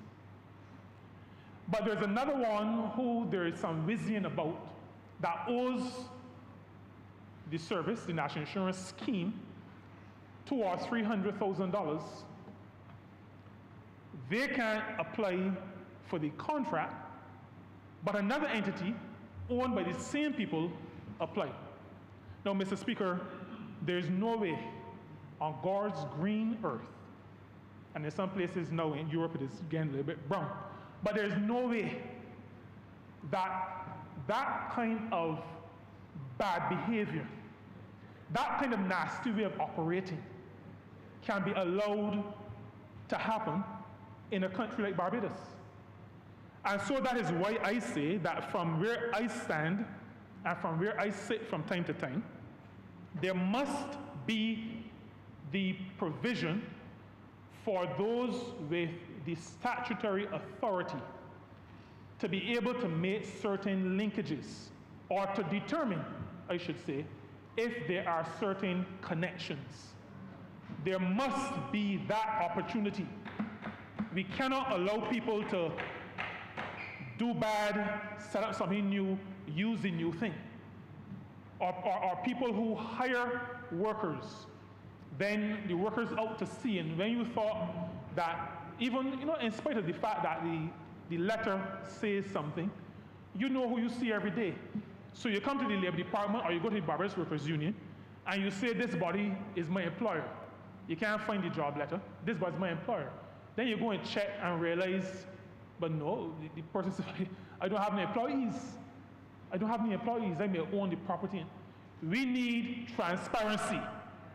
And that is why, on behalf of my ministry and on behalf of all the workers who live in St. Peter, we are backing this beneficial ownership, transparency, and register bill because it will allow for the statutory agencies responsible for managing certain relationships in this country to be able to do their jobs properly. It will open up the veil. It will allow us not just to peek behind the veil, but to have a clear view of what is happening behind there so that we can keep people honest, we can hold accountable those who ought to be held accountable. It will also, I believe, help organizations like the Immigration Department. Because we need to know sometimes if the body that apply for the work permits is the same body that doing the construction.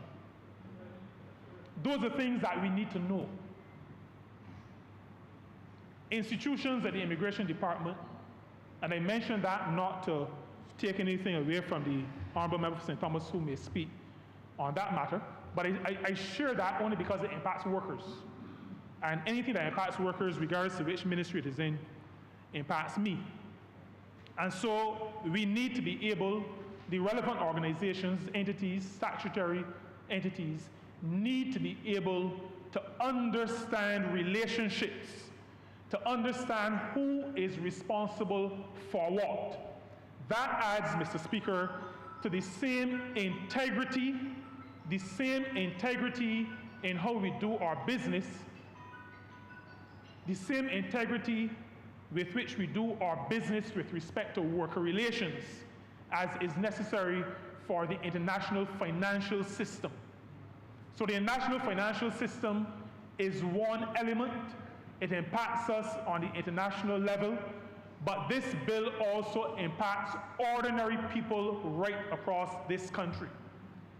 You need to know, and I'm saying this through you, Mr. Speaker, you workers in Barbados, you need to know who it is that's responsible for submitting your national insurance contributions. You need to know who it is that really hired you. You need to know the relationship between your employer and the business that you're working at. And I'm saying to the workers of this country, while you will not be able to go and pay $10 and have access to the register, those entities that are responsible for managing the legislation that allows you to be comfortable in answering those questions, those statutory entities will have the ability to do just that, to make sure that good is done by every worker in this country. We must keep all of us honest. We must protect our workers, local workers, domestic workers, well, not domestic workers, that has a different definition, local workers, as well as migrant workers. We have to be able to protect them as well. And we must be able to protect our public institutions. The National Insurance and Social Security Service is one of those public institutions. It has to be protected. And that means that the National Insurance and Social Security Service must also be able to get behind the veil, must be able, if necessary, to tear it in twain and see what goes on behind, make the connections, understand who it is that really owes the money, who it is that we need to be putting some pressure on, stopping them from getting contracts using another name. Public institutions, if our country is to remain stable, if it is to grow and become prosperous, our state entities must be strong. There is no successful state that has weak state institutions. There's no successful state that has weak institutions generally, but particularly public institutions must be protected. And this beneficial ownership, transparency, and register bill helps with that. Mr. Speaker, there is also the matter that falls under my purview to some significant degree of the third sector. We always have to be careful that this third sector, and by way of explaining, because after 8 years, people still ask me, what is the third sector? I normally respond by saying, do you know the public sector? Everybody knows the public sector. You know the private sector? People know the private sector. I said, well, the rest is the third sector. Civil society, non-governmental organizations, faith-based organizations, non-government, non-private sector, the third sector. Many CSOs, civil society organizations, NGOs, do significant work, do important work, do work that it is not possible for a government to do effectively, because coming out of them is a passion sometimes that we cannot match in other places. These civil society organizations, NGOs, third sector organizations have to be protected. Mr. Speaker, we have to make sure as a government and as a country that these organizations are properly structured and, importantly, properly funded to do good work. Barbados has to be concerned about money laundering. Barbados has to be concerned about terrorism financing. As a matter of fact, with respect to terrorism financing, on the terrorism side, not on the financing side, but I don't even know if we know if there's a possible connection. But we have always to remember that when this Barbados Labour Party came to office in 1976, that one of the first things this party in government in 1976 had to do was to face an act of terrorism. A plane that took off from our airport. So terrorism is something that we know. It means that we have to be careful not to be complicit in allowing it to happen in the future. Terrorism financing is a real thing. We have to protect our third sector to make sure that good or well-meaning organizations are not tainted or are not used in these nefarious life snuffing out ways. We have to make sure that our organizations retain their integrity. And that is why this beneficial ownership bill the transparency that it brings. This bill is important because third sector organizations can become either wittingly, knowingly, or unwittingly, where people don't realize they can become conduits through which terrorism is financed or through which money is laundered. And so, Mr. Speaker, I conclude this intervention by expressing again my full support for this bill, my full support as Member of Parliament for St. Peter, a constituency that has workers employed in the tourism sector, in villas, all across this country, in manufacturing enterprises, in agriculture.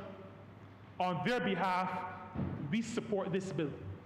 I'm also supporting this bill as the minister who is responsible for labor in this country and social security, to say that the elements of this bill that will become legislation in this country are necessary if the workers in my constituency are to enjoy decent work and out of that a decent standard of living, and if the entities that manage our social security, for example, are to continue to be sustainable. We support this bill. We commend it to the people of this country. We commend to the country an understanding that this bill impacts ordinary people right across this country. And Mr. Speaker, this bill will allow us to do good by our people and also do good as a member of the international community. I'm obliged to you. Honourable Christchurch, please.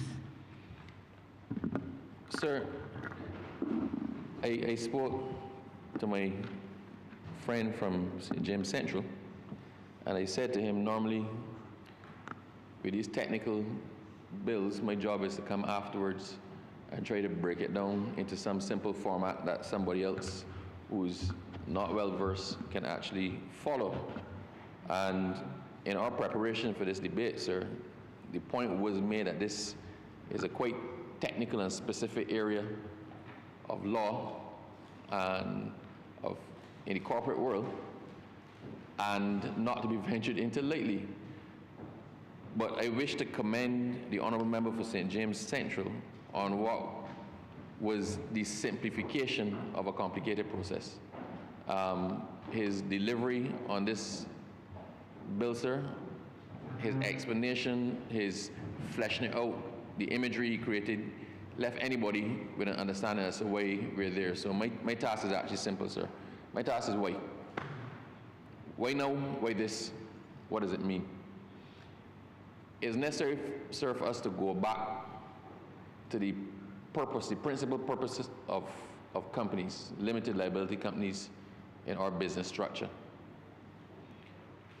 Historically, persons got into business, they got into business in their own name. And their business was tied up with their personal life. So you leverage your house to get money for your business. If your business failed or you breach your contractual terms to somebody else, that person came behind you for everything you own in order to pay their debts. As businesses grew, sir, past the capacity or the wealth of individuals, as two or more persons got together, we know the concept of the firm, where two or more persons are in partnership. As businesses grew past that, sir, it became necessary to protect the individuals who were involved in the businesses. So that the concept of the limited liability company came about, and it created a separate legal identity. So the company, if it was James Brown, who was previously trading as a butcher, and James Brown then had a number of butcher shops, and he decided to incorporate himself and became James Brown Inc., or James Brown Limited. The limited meant limited liability, limited personal liability for the acts of the business. We've blurred that line, sir, to make the principals responsible for certain things. I think like VAT, I think NIS contributions, other things, we blurred that line, but the basic principle was that you, the individual, the flesh and blood individual, were separate and distinct from your operations as a company. So the company was responsible for its own debts and its own profits, and you're responsible for your own business. So if your company went bankrupt and floundered, technically speaking, if there was no fraud or malafide in there, your personal assets, your house, your children's inheritance was protected from the vagaries related to the company. It's necessary to create that structure up front so people understand when you talk about a separate legal identity for a company can vote for certain, it can't vote in the general election, but a company can vote as a shareholder in another company. A company can do all of the things that a human being can do. A company can own property, a company can have a bank account, a company can pledge its credit, a company can do all those sort of things, right? So, just to pull a name, KF Shepherd Limited has all of the rights as a separate legal identity, as a separate legal person, as does Wilfred Abrams in his own personal capacity. So, people, if they're dealing in business with the Honourable Member for St. James Central, they know Mr. Kerry Simmons. Sorry to call his name, but it's necessary for the example. They're accustomed dealing with him. They know his face. You go to his shop and you pass the money to him. You see the face and he passes you the product. If you have an issue with the product, you go back to the same person who sold it to you. You know that's the person with whom all the business arrangements originated. It is not the same for a company. While that might not normally be an issue, we're in the area now, sir, of cross-border businesses. We're in the area of cross-border corruption. And we talk about the FATF. That's the Financial Action Task Force. It's an international body. And they're concerned with reduction of money laundering, terrorist financing, human trafficking, things really, effectively financial crimes or the blurring of money. Why is this important?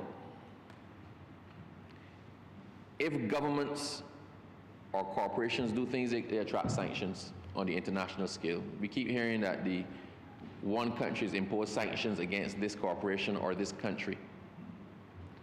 If it is so simple, when I run afoul to just go and incorporate another company and continue my business again, and if that one runs afoul to incorporate another company or get people to incorporate the company for me on my behalf, there comes a point where you actually are not sure who it is that you're dealing with.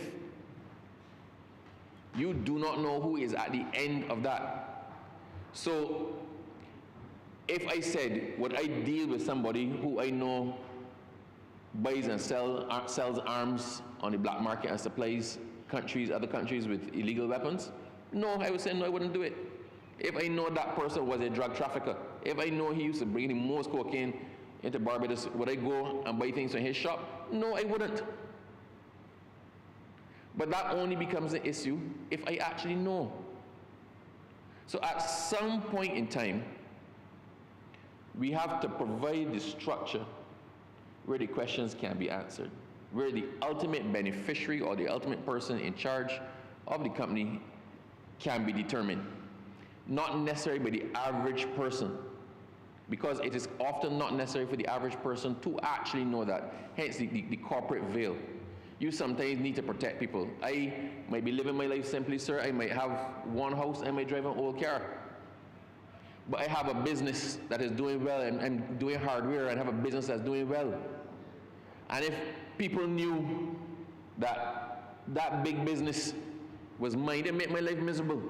They want to borrow money, they want to come for loan, they might target me, they might want to break in my house because the money's stored under the mattress. So we do have to create the protection and understand the reason for the creation of the corporate person in the first place. There's still a reason and a need to protect the separate legal identity and to protect those who are behind most corporate enterprises. But while that may be so in the normal course of things, it cannot be a case that the state or regulatory bodies hit a veil or hit a roadblock in trying to determine who is the ultimate person. A state, if Barbados allows a known terrorist to come and set up a company in Barbados, or is determined that that person is at the ultimate end, the ultimate beneficial owner of a company that might be even doing legitimate business in Barbados, that would expose Barbados to a number of sanctions. We just went through a rigorous process with the fourth round evaluations for the FATF mutual evaluations, sir, where we finally came off of a number list that we managed to get ourselves on in the last decade. There was great celebration when that happened last year, and the persons involved all received national honors at the last independence celebration. Why? Being on those lists crippled the ability of a country to do business. If you're on a blacklist or gray list, there's some companies that cannot be domiciled here. They cannot get the correspondent banking, they cannot get the banking overseas, they're unable to do their business properly, they're subjected to a whole set of other due diligence. So if your country is a country that's facing increased scrutiny, then all of the companies that are domiciled here and that operate here face increased scrutiny. So if you as a company made some profits and you want to send some of your funds back overseas to your head company, right? You can't just do it if you're in a country that's on a watch list. Then the amount of paperwork and the amount of hoops that you have to jump through in order to get that done make it almost not even worth it to continue to do business in that company. So that is what we faced by being on the list, sir. Now, crime is a business. Nobody is in crime for the love of being in crime. Crime is a business, sir. It's a profitable business in most parts. But when the criminals make their money, they have to be able to convert that money into a usable form. It has to find its way out of the criminal enterprise back into mainstream business. So money laundering, its definition, sir, is the process of disguising illegally obtained funds as legitimate money. A slightly extended definition, money laundering is the illegal process of taking dirty money made from crimes and making it look like it came from a legal source, cleaning the money. It involves 3 key steps: placement, layering, and integration. Placement, sir, is the putting of the illegal cash into the normal financial system, often by depositing it into a bank or using it in a cash-heavy business like a store, a restaurant, gambling. Layering, sir, is moving the money around through many different accounts or countries to hide or obscure where the money actually came from. And then most importantly, integration, bringing the money back into the criminal, back to the criminal in a way that looks totally legal, such as real estate, luxury vehicles, or legitimate investments. So in these processes, the whole point is to obscure the original source of the funds. Everybody, sir, that gets held in Barbados with a large amount of illegal weapons, at some point in time you intend to sell them. They're meant to generate a profit. That profit is usually in cash. It's usually in cash or some other easily convertible form, like gold. Gold is one now, sir. Or real estate. It then starts to get obscured the more that source of funds changes hands. The more the money moves away from the original person, it starts to get obscured. Each time, whoever is helping along that process takes a little cut. But quite frankly, if you have $1 million of illegal money that you cannot get into the system, and you send it around and it comes back to you as $900,000 of clean money, that's $900,000 you didn't have before. As the money starts to move in the system, as it starts to move through businesses. Now, the criminal is not going to send his money far from where he has control of it. So it's going to move from one aspect under his control to another aspect under his control. By the time it comes full circle back around, it may have appeared to have gone through 8 or 10 different persons or entities, but very likely when you look at it closer, those 8 or 10 different entities are related in some way back to the person it comes back to. That's the whole process.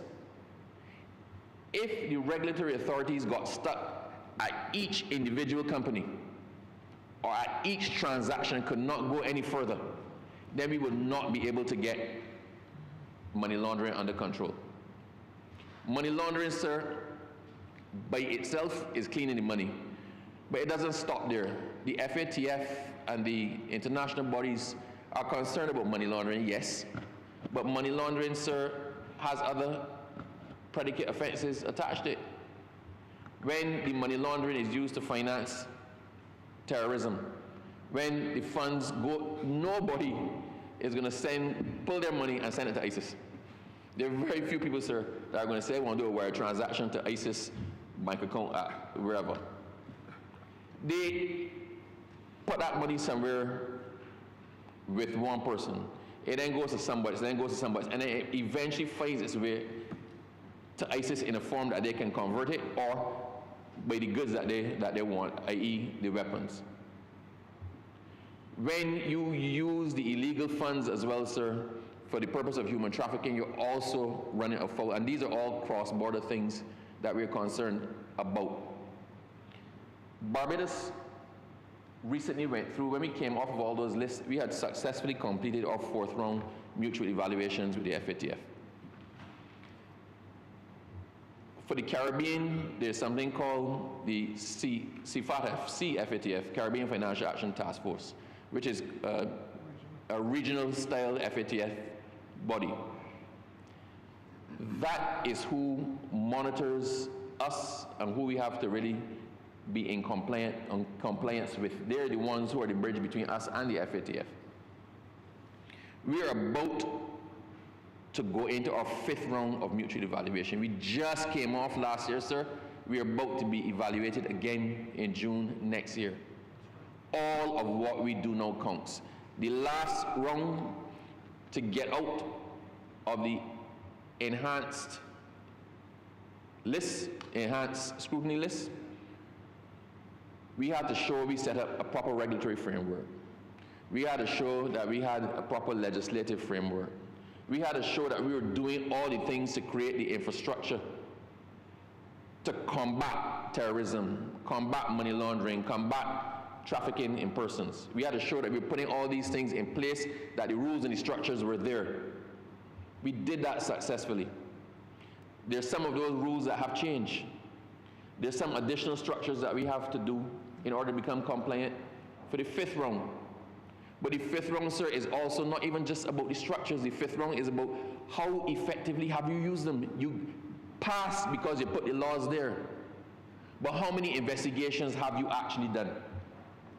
How many convictions have you managed to secure? How many asset forfeitures have you been successful with? And that is where quite often we fall short. If we are unable to actually see who the real brains are behind a business, we can't get this. To be able to trace where the funds are eventually going, you need to know who the ultimate beneficiary of that business actually is. And that is why, sir, we are putting this in place. This is a matter of trying to balance the protection and privacy of the corporate structure and the need to know who you are actually dealing with. As a country, we do not have the luxury of dealing in ignorance. Every single person we as a country contract with, we need to know who the ultimate beneficiary is, because the consequences to us are too severe if we do not do our due diligence. If we even do it simply, sir, let's do it real simple. Let's talk about how a process can be corrupted in Barbados. If there's a highway project going on, and they bid for the highway project, and another company I am not certain I might get it, so I put in what I think is a reasonable bid. I then incorporate or influence another company to put in another bid slightly higher. But at the end of the day, I'm the person benefiting from the other company. I then influence a third company to put in a bid slightly lower. So I am actually rigging the tender process. But on paper, it will look like AB Inc., CD Limited, and we'll come after D, EF Incorporated. It would look like legitimate comparisons leading to the award of a valid tender, but that process has been corrupted because it's the same person bidding 3 times and stacking it. If we do not know who the ultimate beneficiary is, then our processes can be corrupted at every single stage. I don't want to say it happens, sir. I would just say, having made that example, you see how easy it is. But that occurs not even just here. Let's say the US, sorry, I don't want to call it a country. Let's say a large country has decided for whatever reason that they don't want to deal with X Oil Inc. And we start to explore our oil and gas further, our offshore oil and gas sector. And we take the company that submits their bid to us and is awarded the block. We don't look behind that. But we then find out that the company is owned by another company, and at the top of it is the same X Oil Inc. that is embargoed by the large country we talked about. Well, the sanctions are on us.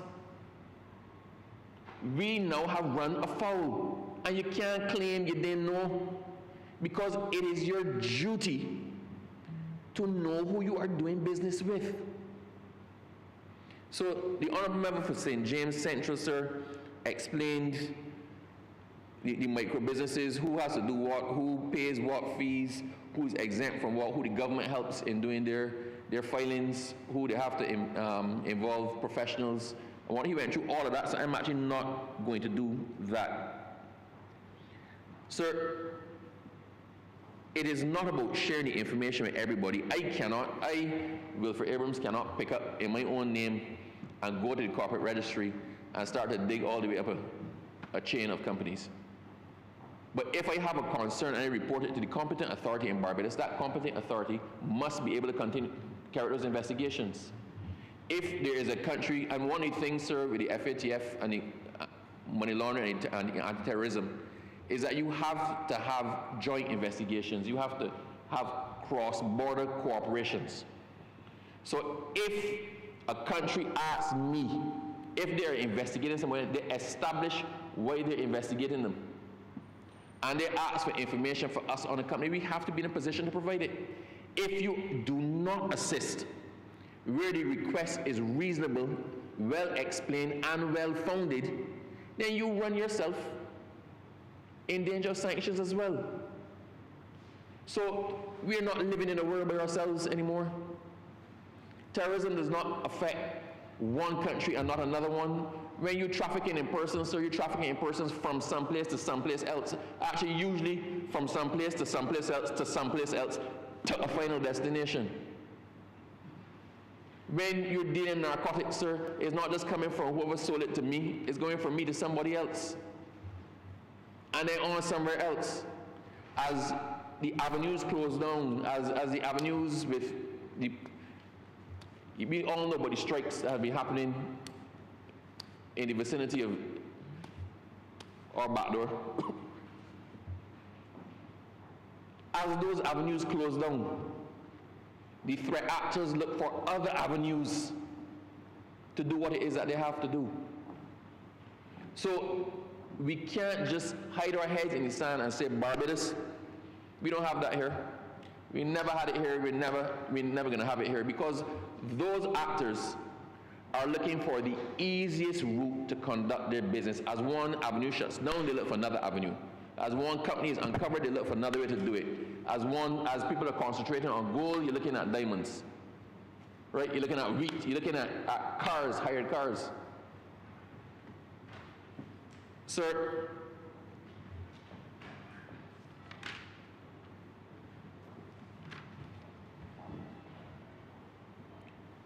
we need to accept that the face of business has changed. We need to accept that what informed separate legal identities for companies and the privacy back when when the Companies Act was first done is no longer the climate that we're operating in now. We need to understand that there's synergies, sir, collaborations, and partnerships that were not contemplated at the time the first company was incorporated in Barbados.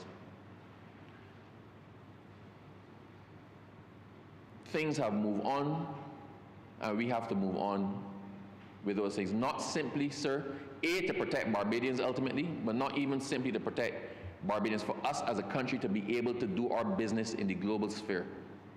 If we do not put these regimes in place and these structures in place and bills like this in place, it affects Barbados' ability to compete in and do business in the global space. This beneficial ownership, transparency, and register bill, sir, allows the information to be captured in one place. There are many persons who have different snippets. It allows the information to be captured in one place. It allows for updating, sir. If you have ever incorporated a company, you must have, sir. But for lawyers who incorporate companies, persons come to you hot and heavy, they're about to get a contract, they want a company. They want a company, and you incorporate the company. And if you check back with them, they go to get a loan 5 years later. The directors change, they never issue shares, you don't know who the shareholder is, the husband and wife fell out, the wife no longer in the picture, but the person is still down as a director. What we are saying, if you are operating in the business space, at least once a year, update what is it doing, right? You have to once a year pause and say, okay, this is my obligation now to keep my business legitimate. Once a year, I have to send in who my directors are, who the shareholders are, who is the ultimate person who benefits from the business. If you think about it, sir, it's not a hard thing to do. With technology being what it is, that's actually exceedingly relatively simple. And as indicated, sir, the fees are $150 for the small companies, I think $250 for others. And assistance is provided as well for persons who cannot manage it themselves. That's as fair, sir, as we can actually get with this. But it is critical that it happens. So I wish, sir, to thank the honourable member for piloting it. And I'm smiling because he piloted it, but it has direct implications for me because I'm currently Barbados is currently the chair of the CFATF, right? So I'm actually currently in the hot seat for the Financial Action Task Force for the Caribbean. And I am, as my predecessor, ably managed us out of difficulties last year, and he did a sterling job. I wish to commend him for that. As he ably managed us out of difficulties last year and brought us back into compliance, it is my duty to keep us compliant.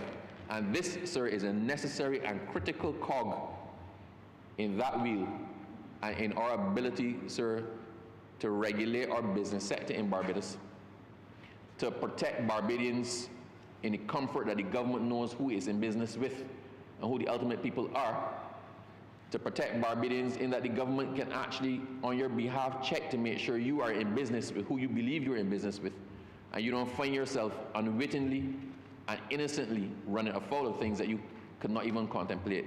So, sir, to the Honourable Member of St. James Central, as I said, I found myself in the position, an accustomed position, of having to deal with almost nothing legal, but just having to flesh it out a little bit to help people understand why we're here, what this means, and why it is critical. With all of that said, sir, I entirely support and commend this bill to this chamber. Thank you, sir. Honourable Member St. Thomas.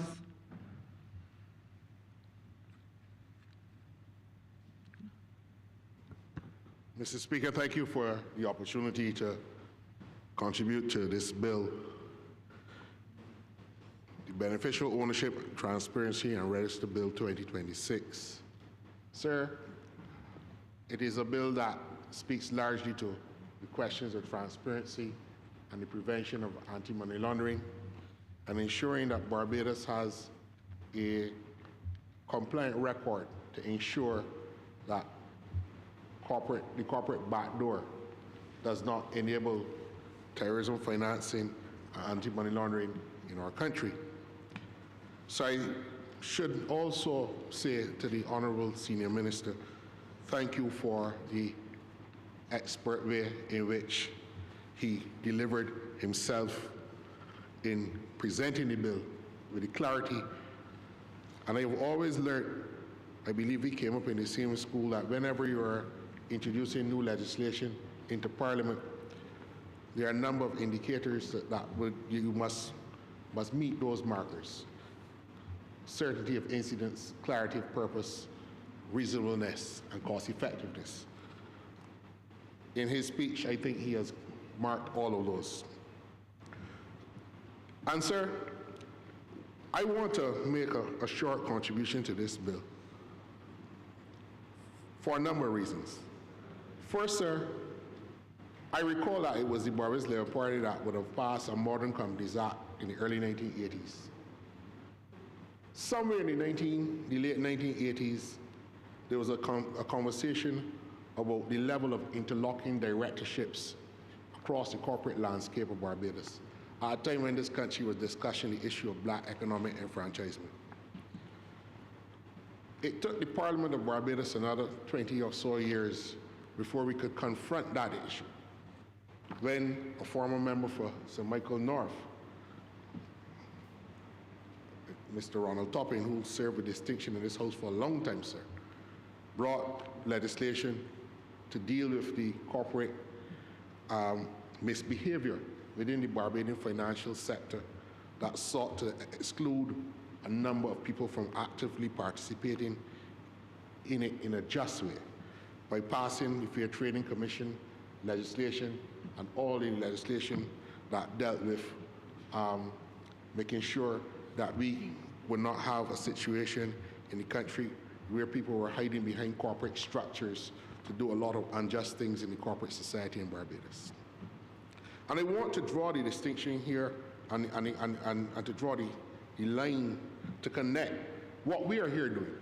Because in the same way in which corporate directorships came under the microscope, those are the people who run the companies, who run them for their own benefits. And there were a number of the Fair Competition Act, the Fair Trading Commission, the Fair Competition Act. A lot of those pieces of legislation were brought in by the then member for St. Michael North to ensure that there was fairness and equity in the financial system in Barbados.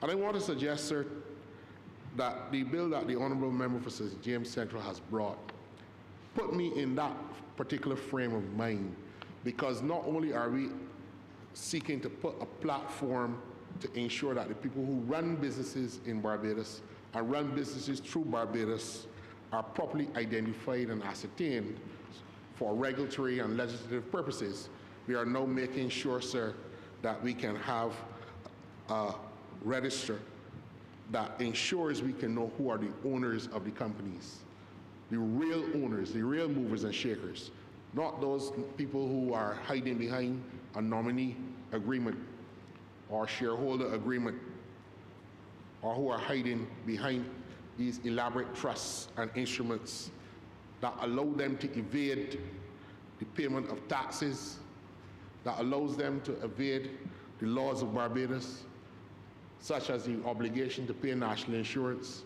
the obligation to fulfill commitments to workers in Barbados, and the opportunity, sir, to defraud other companies. So I had the unenviable experience of having to deal with a small contractor which had done a lot of work for a tourism developer up in St. John. And the company was incorporated here in Barbados, but really and truly it was a company that was operating out of somewhere in Europe. Another company. One company signed the contract, the other company was paying.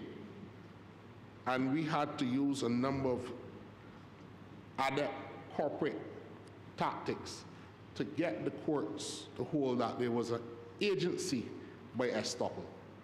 In other words, while you had a contract with one company, the contract was signed, another company was paying you for the work, and then stopped paying midway when the work was done, refused to pay the company hundreds and hundreds of thousands of dollars. And we had to argue that you were estopped from denying that the paying company was actually the agent of the whole. All of these things happen, sir, within our own country here. But young, normal, ordinary Barbadian businesses submit themselves to contracts when tourism development is going on, and then they find themselves in situations where they cannot get paid, sir. The shareholders of the company, we knew, sir, were the same for both companies. The directors of the company, we can tell because they had to register, and we can get a corporate search in a European country and here in Barbados to see that the two companies have the same directors. But we could not ascertain and verify for the purpose of submitting the evidence in the court that the owners were the same. That caused a little bit of consternation. But the fact was that the same person who signed the check was the same person who signed the contract, notwithstanding that they were two separate and distinct companies. This legislation also facilitates those inquiries in legal matters such as those where people try to hide behind corporate structures and vehicles to defraud the Barbadian enterprises who might prefer their services when they procure Barbadian services. Sir, some may argue that this bill is revolutionary in that it goes against the fundamental principle of Solomon and Solomon. And I think the Honourable Member for St. James Central did touch on this quite a bit. And if there's one thing I may just add, Mr. Speaker, if he gives me that permission, is that the main principle in Solomon and Solomon is not necessarily that you can't go behind the corporate structure established by the fact of incorporation. The real purpose of that case and the whole principle of it is that the assets of the company are separate and distinct from the assets of the owners of the company. So if the company gets itself into financial difficulty, the creditors and people who are owed by that company can go after the assets of the company, but not the assets of the owners of that company. And that is the real principle in Solomon and Solomon. But sir, beneficial ownership laws do not attack that vital principle in Solomon and Solomon. What they do, sir, is that they pierce the corporate opaqueness that is created by requiring the companies to amass the true owners, the true human controllers, the big names, the real players, for regulatory and anti-corruption purposes. So there is not a fundamental shift in corporate law. It is something that is important, particularly in a country like Barbados, sir, where we are trying to stop the owners of the shell companies from laundering money, from evading taxes, from creating environments that harbor people who are looking to do terrorist activity in the country, all under the pretense that they have a separate legal personality shielding them. So the government has therefore, by this bill, prioritized financial crime prevention, public safety, over a 19th century English principle about piercing a corporate veil. Transparency, sir, has been preferred, sir, over the anonymity principle that gives companies the right or the benefit, sir, of shielding the real owners of the company from the scrutiny of the state and its regulators. So a company will still, under this bill, sir, shield the personal assets from the general business debts. But what this legislation is intended to do is to allow the government to trace those who benefit from those assets. Sir, one of the things that I really like about this bill, among the purposes set out in the clauses in the bill, is the establishment of a beneficial ownership register. It ensures that the transactions, the records, the information, the documents are adequate, accurate, and up to date. And that is important, sir. Because if we are supposed to be able to meet the requirements of any of the international bodies that audit and monitor what we do as a financial jurisdiction involving international business, information has to be accurate and up to date. But what it also does set out as one of its very clear purposes, sir, is that it creates and imposes a legal duty, not only on the owners, and the nominee persons and the corporate service providers, but some designated intermediaries, so that there's no class of persons interfacing with that business that can escape the scrutiny and the requirements of the law to verify, to submit, retain, and produce beneficial ownership information, records, and documents. So the bill also sets up clearly how it is to be construed, so that my colleagues at the bar are no longer able to say, well, this bill clashes with another piece of legislation which specifies that this is an exemption, or that this is a further elucidation on the rule in Solomon and Solomon, and therefore there might be some conflict.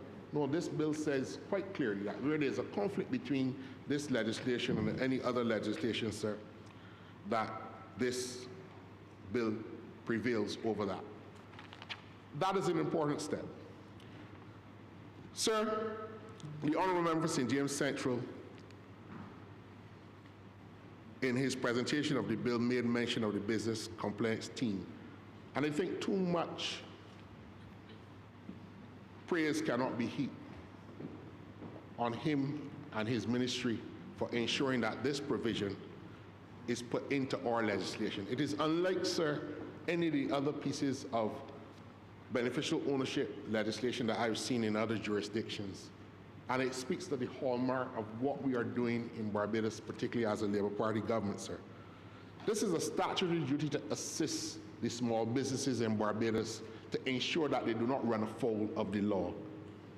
And this is the first time, I believe, that a government can be seen to be creating an institution which imposes on that institution a duty to ensure that the small man does not run afoul of the very law that has established the beneficial ownership register and the compliance unit.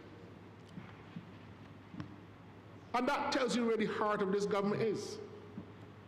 Because not only have we created burdens now, because you know you will hear that this now creates now a lot of administrative and financial burdens. You've got to go and hire accountants and everybody to get your corporate filings in place every year so you wouldn't run afoul of the requirements of the legislation. No, sir.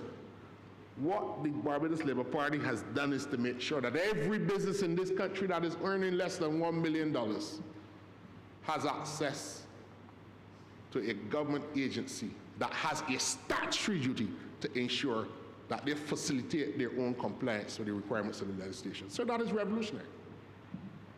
And sir, another reason why I can easily support this bill is that the confidentiality arrangements in the bill are stellar. And you will see today in another piece of legislation where this government is ensuring that the provisions of the Data Protection Act are upheld by all the agencies of the state, and that has to be complimented, sir. But sir, if I may be permitted, I do think that there's a great value in this piece of legislation. It is not only about exposing corporate wrongdoing through the shell companies and the nominee arrangements, sir.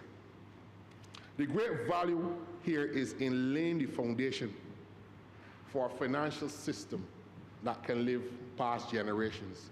A financial system, sir, that is built on trust, a financial system that is built on passing or creating wealth and the systems for creating wealth. And I will explain what it means, sir. This bill, sir, lays the foundations for a more productive economy. Why do I say that, sir? We're talking about creating a legal framework where we now know who are the owners of businesses. It is no longer a mystery. We are talking about transparency.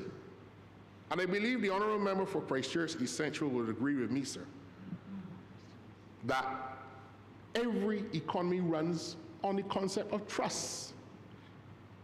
The corporate environment must run on trust. Businesses must run on trust. You, sir, at the bar, Mr. Speaker, you trust that when a client tells you something, that it is true.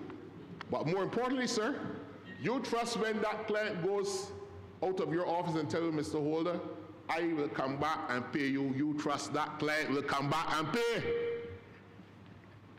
But investors, the banks, the credit unions, the pension funds, government agencies, all of us operate on the basis that we must know who we're dealing with. All of us operate on the basis that we must ensure that when somebody says who they are, that information is accurate, that information is reliable, Mr. Speaker. And we trust that when we use that information, that we are not caught with our pants down. So that this bill reduces the uncertainty and strengthens confidence in the corporate sector in Barbados. Capital is not attracted, sir, only by tax incentives or lower tax rates. Trust is important because trust lowers risk. Low risk reduces the cost of borrowing. And if we can reduce the cost of borrowing by creating an environment of trust, we create the opportunity for more Barbadian enterprises to thrive in that environment. I believe, sir, that the bill also has within it the foundation, sir, to create an accelerated path to intergenerational wealth. You can't build an economy that lasts and sustains, sir, by accumulating money. You have to build wealth. Wealth that creates institutions that survive generations. That is the difference. Accumulation of money is one thing, but money is just an asset. Wealth is the real thing. And this bill, sir, says that ownership cannot be hidden behind layers of shell companies and nominee arrangements without a level of accountability. It strengthens something that is important to us, the rule of law. It strengthens and protects property rights and improves the corporate governance arrangements for everyone to operate with. And sir, that matters because ordinary family businesses then become more bankable. We know who is the matriarch or the patriarch in the family and how the business was constructed and who in the family are part of the ownership structure of that business. You might have a disgusting brother or sister or so forth, but they are not an owner, so you don't have to worry about them. And then succession planning becomes clear within the family circle, and this is important, sir, for a number of the small and medium-sized businesses in this country that are family-owned, where some members of the family might feel they have an inherent right to participate in the business of the company just because they are family. But they have not bought any shares, they have not done any work, they have not put in the sweat equity to keep that business going. But when they're getting to the question of succession planning, who should take over after daddy and mommy gone, then we can look at how the company has grown and who has done what. This bill allows those businesses to plan how the company can carry on in the future. And it will allow the legitimate businesses to become more valuable because we know how many shares this person has. What is the level of ownership? What is the level of risk that a person who might have shares in it might pose to the company trying to do a particular transaction? Man, that fella, one piece of that business, I ain't trust you at all. He's a nominal shareholder. He doesn't have much shares in the company. Can be the response to any doubt. And sir, intergenerational wealth is important in that investors can now have confidence when it comes to investing in the business or acquiring or partnering in the business undertakes any ventures. So another aspect which I find interesting in the bill, sir, is that for a long time, we all accept that one of the biggest paradoxes we have in Barbados, sir, is while the banking system is awash with liquidity, a number of small and medium-sized businesses in Barbados, sir, struggle to get the relative financing to take their innovations, their ideas, and their creations to the next level. Now, the bill, sir, doesn't force the banks to lend. The bill doesn't make the risk-adverse posture of our financial institutions change overnight. But what the bill does, sir, is remove one of the many structural barriers that small businesses in the country face. Better ownership information by way of the beneficial ownership register will mean, sir, better customer due diligence, quicker credit assessments, lower compliance costs, greater confidence in beneficial ownership generally, and improved risk modeling by the financial system. That helps small businesses, sir. Because you don't now have to go and bring out the affidavits and all the other abstruse things that financial institutions might ask you to go for. Well, you know that they might very well deny your application for financing.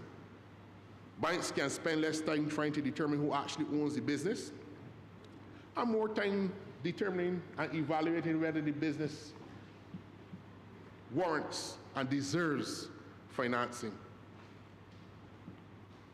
The result, sir, I believe, will be a financial system that can allocate the resources to those innovators, those creatives, those small businesses. Our problem, sir, has never been a shortage of money. The problem, sir, has been connecting the capital, the excess liquidity in the system to the businesses that really deserve it. So I believe that the bill creates this environment that the government is trying its best to develop, create a system, an ecosystem, sir, for innovation in the country. Sir, it is my belief the next level of wealth creation in Barbados is not going to come from hotels, real estate, and golf courses. It is going to come from the people who have the real productive capacity in this country. The people who can create the technology companies, the renewable energy innovations, sir, medical innovations. We spoke about that a couple of weeks ago on that medical transplant bill. Businesses in fintech, digital services, the creative economy like music, film, cultural industries, sports business, and sports technology. These are the things, sir, that I believe can create real wealth in this country, sir. Those persons involved in these fields, the young budding students and young people with ideas in the country, sir, would require professional investors to assess their work, assess the business opportunities, do the modeling that is necessary. But transparent ownership structures facilitates that and the connection. And by modernizing our corporate structures in Barbados, by doing this in this legislation, Mr. Speaker, by introducing things like electronic filing, innovative within the context of this legislation, and the verification on ongoing compliance, the bill brings Barbados closer to a level of international standard practice expected by sophisticated investors. Finally, sir, we are a small country. We are not immune from the shocks of the international system. But what we can say as Barbadians, sir, is that we have been able to be resilient through all of our history. And therefore, a piece of legislation like this, when assessed as its capacity to strengthen our national resilience, has to be examined, sir. Resilient countries, sir, are those that continue to attract international investment, notwithstanding the climate, the global climate. Resilient countries are those that are able to protect their financial reputation. And sir, from the 1970s, when the late Sir Harold Bernard St. John and Sir Henry Ford, now of blessed memory, brought legislation to introduce the international business sector into this country, we have been able to protect our financial reputation, sir, throughout that period of time. Resilient countries are able, sir, to withstand the changes in the nature of financial crime. Resilient countries are able to maintain access to correspondent banking, which is an issue that the Honourable Member for Christchurch East Central spoke about. More importantly, sir, national resilience is built on maintaining investor confidence during the periods of global uncertainty. The stated purpose of this bill, sir, includes the misuse of the legal personage or legal personality in corporate law to prevent them from using that for money laundering and ensuring that there's a timely, accurate record of the ownership of companies for regulatory and investigative purposes by the state. That is not simply about satisfying the requirements of international bodies, Mr. Speaker. It is about protecting Barbados' reputation and Barbados' image as a trusted international business jurisdiction. The bill, sir, is not simply about who owns the company. It's about discovering what economy we want to own together. An economy, sir, that is based on transparency, that builds trust. An economy where trust attracts investment, and an economy where investment fuels enterprise. And where an economy can fuel enterprise, it creates the opportunity for others to flourish. If, sir, we can align the millions of dollars in the banking system with those creative people in our economy, the small businesses that have the great ideas, the next thing that would take a new sector on and take it to the next level. If we can make that connection, our small businesses and our creative industries can thrive, and the transparency ceases merely to be a compliance exercise. It becomes the engine for national development. And it's for these reasons, sir, that I support this bill. I'm obliged to you.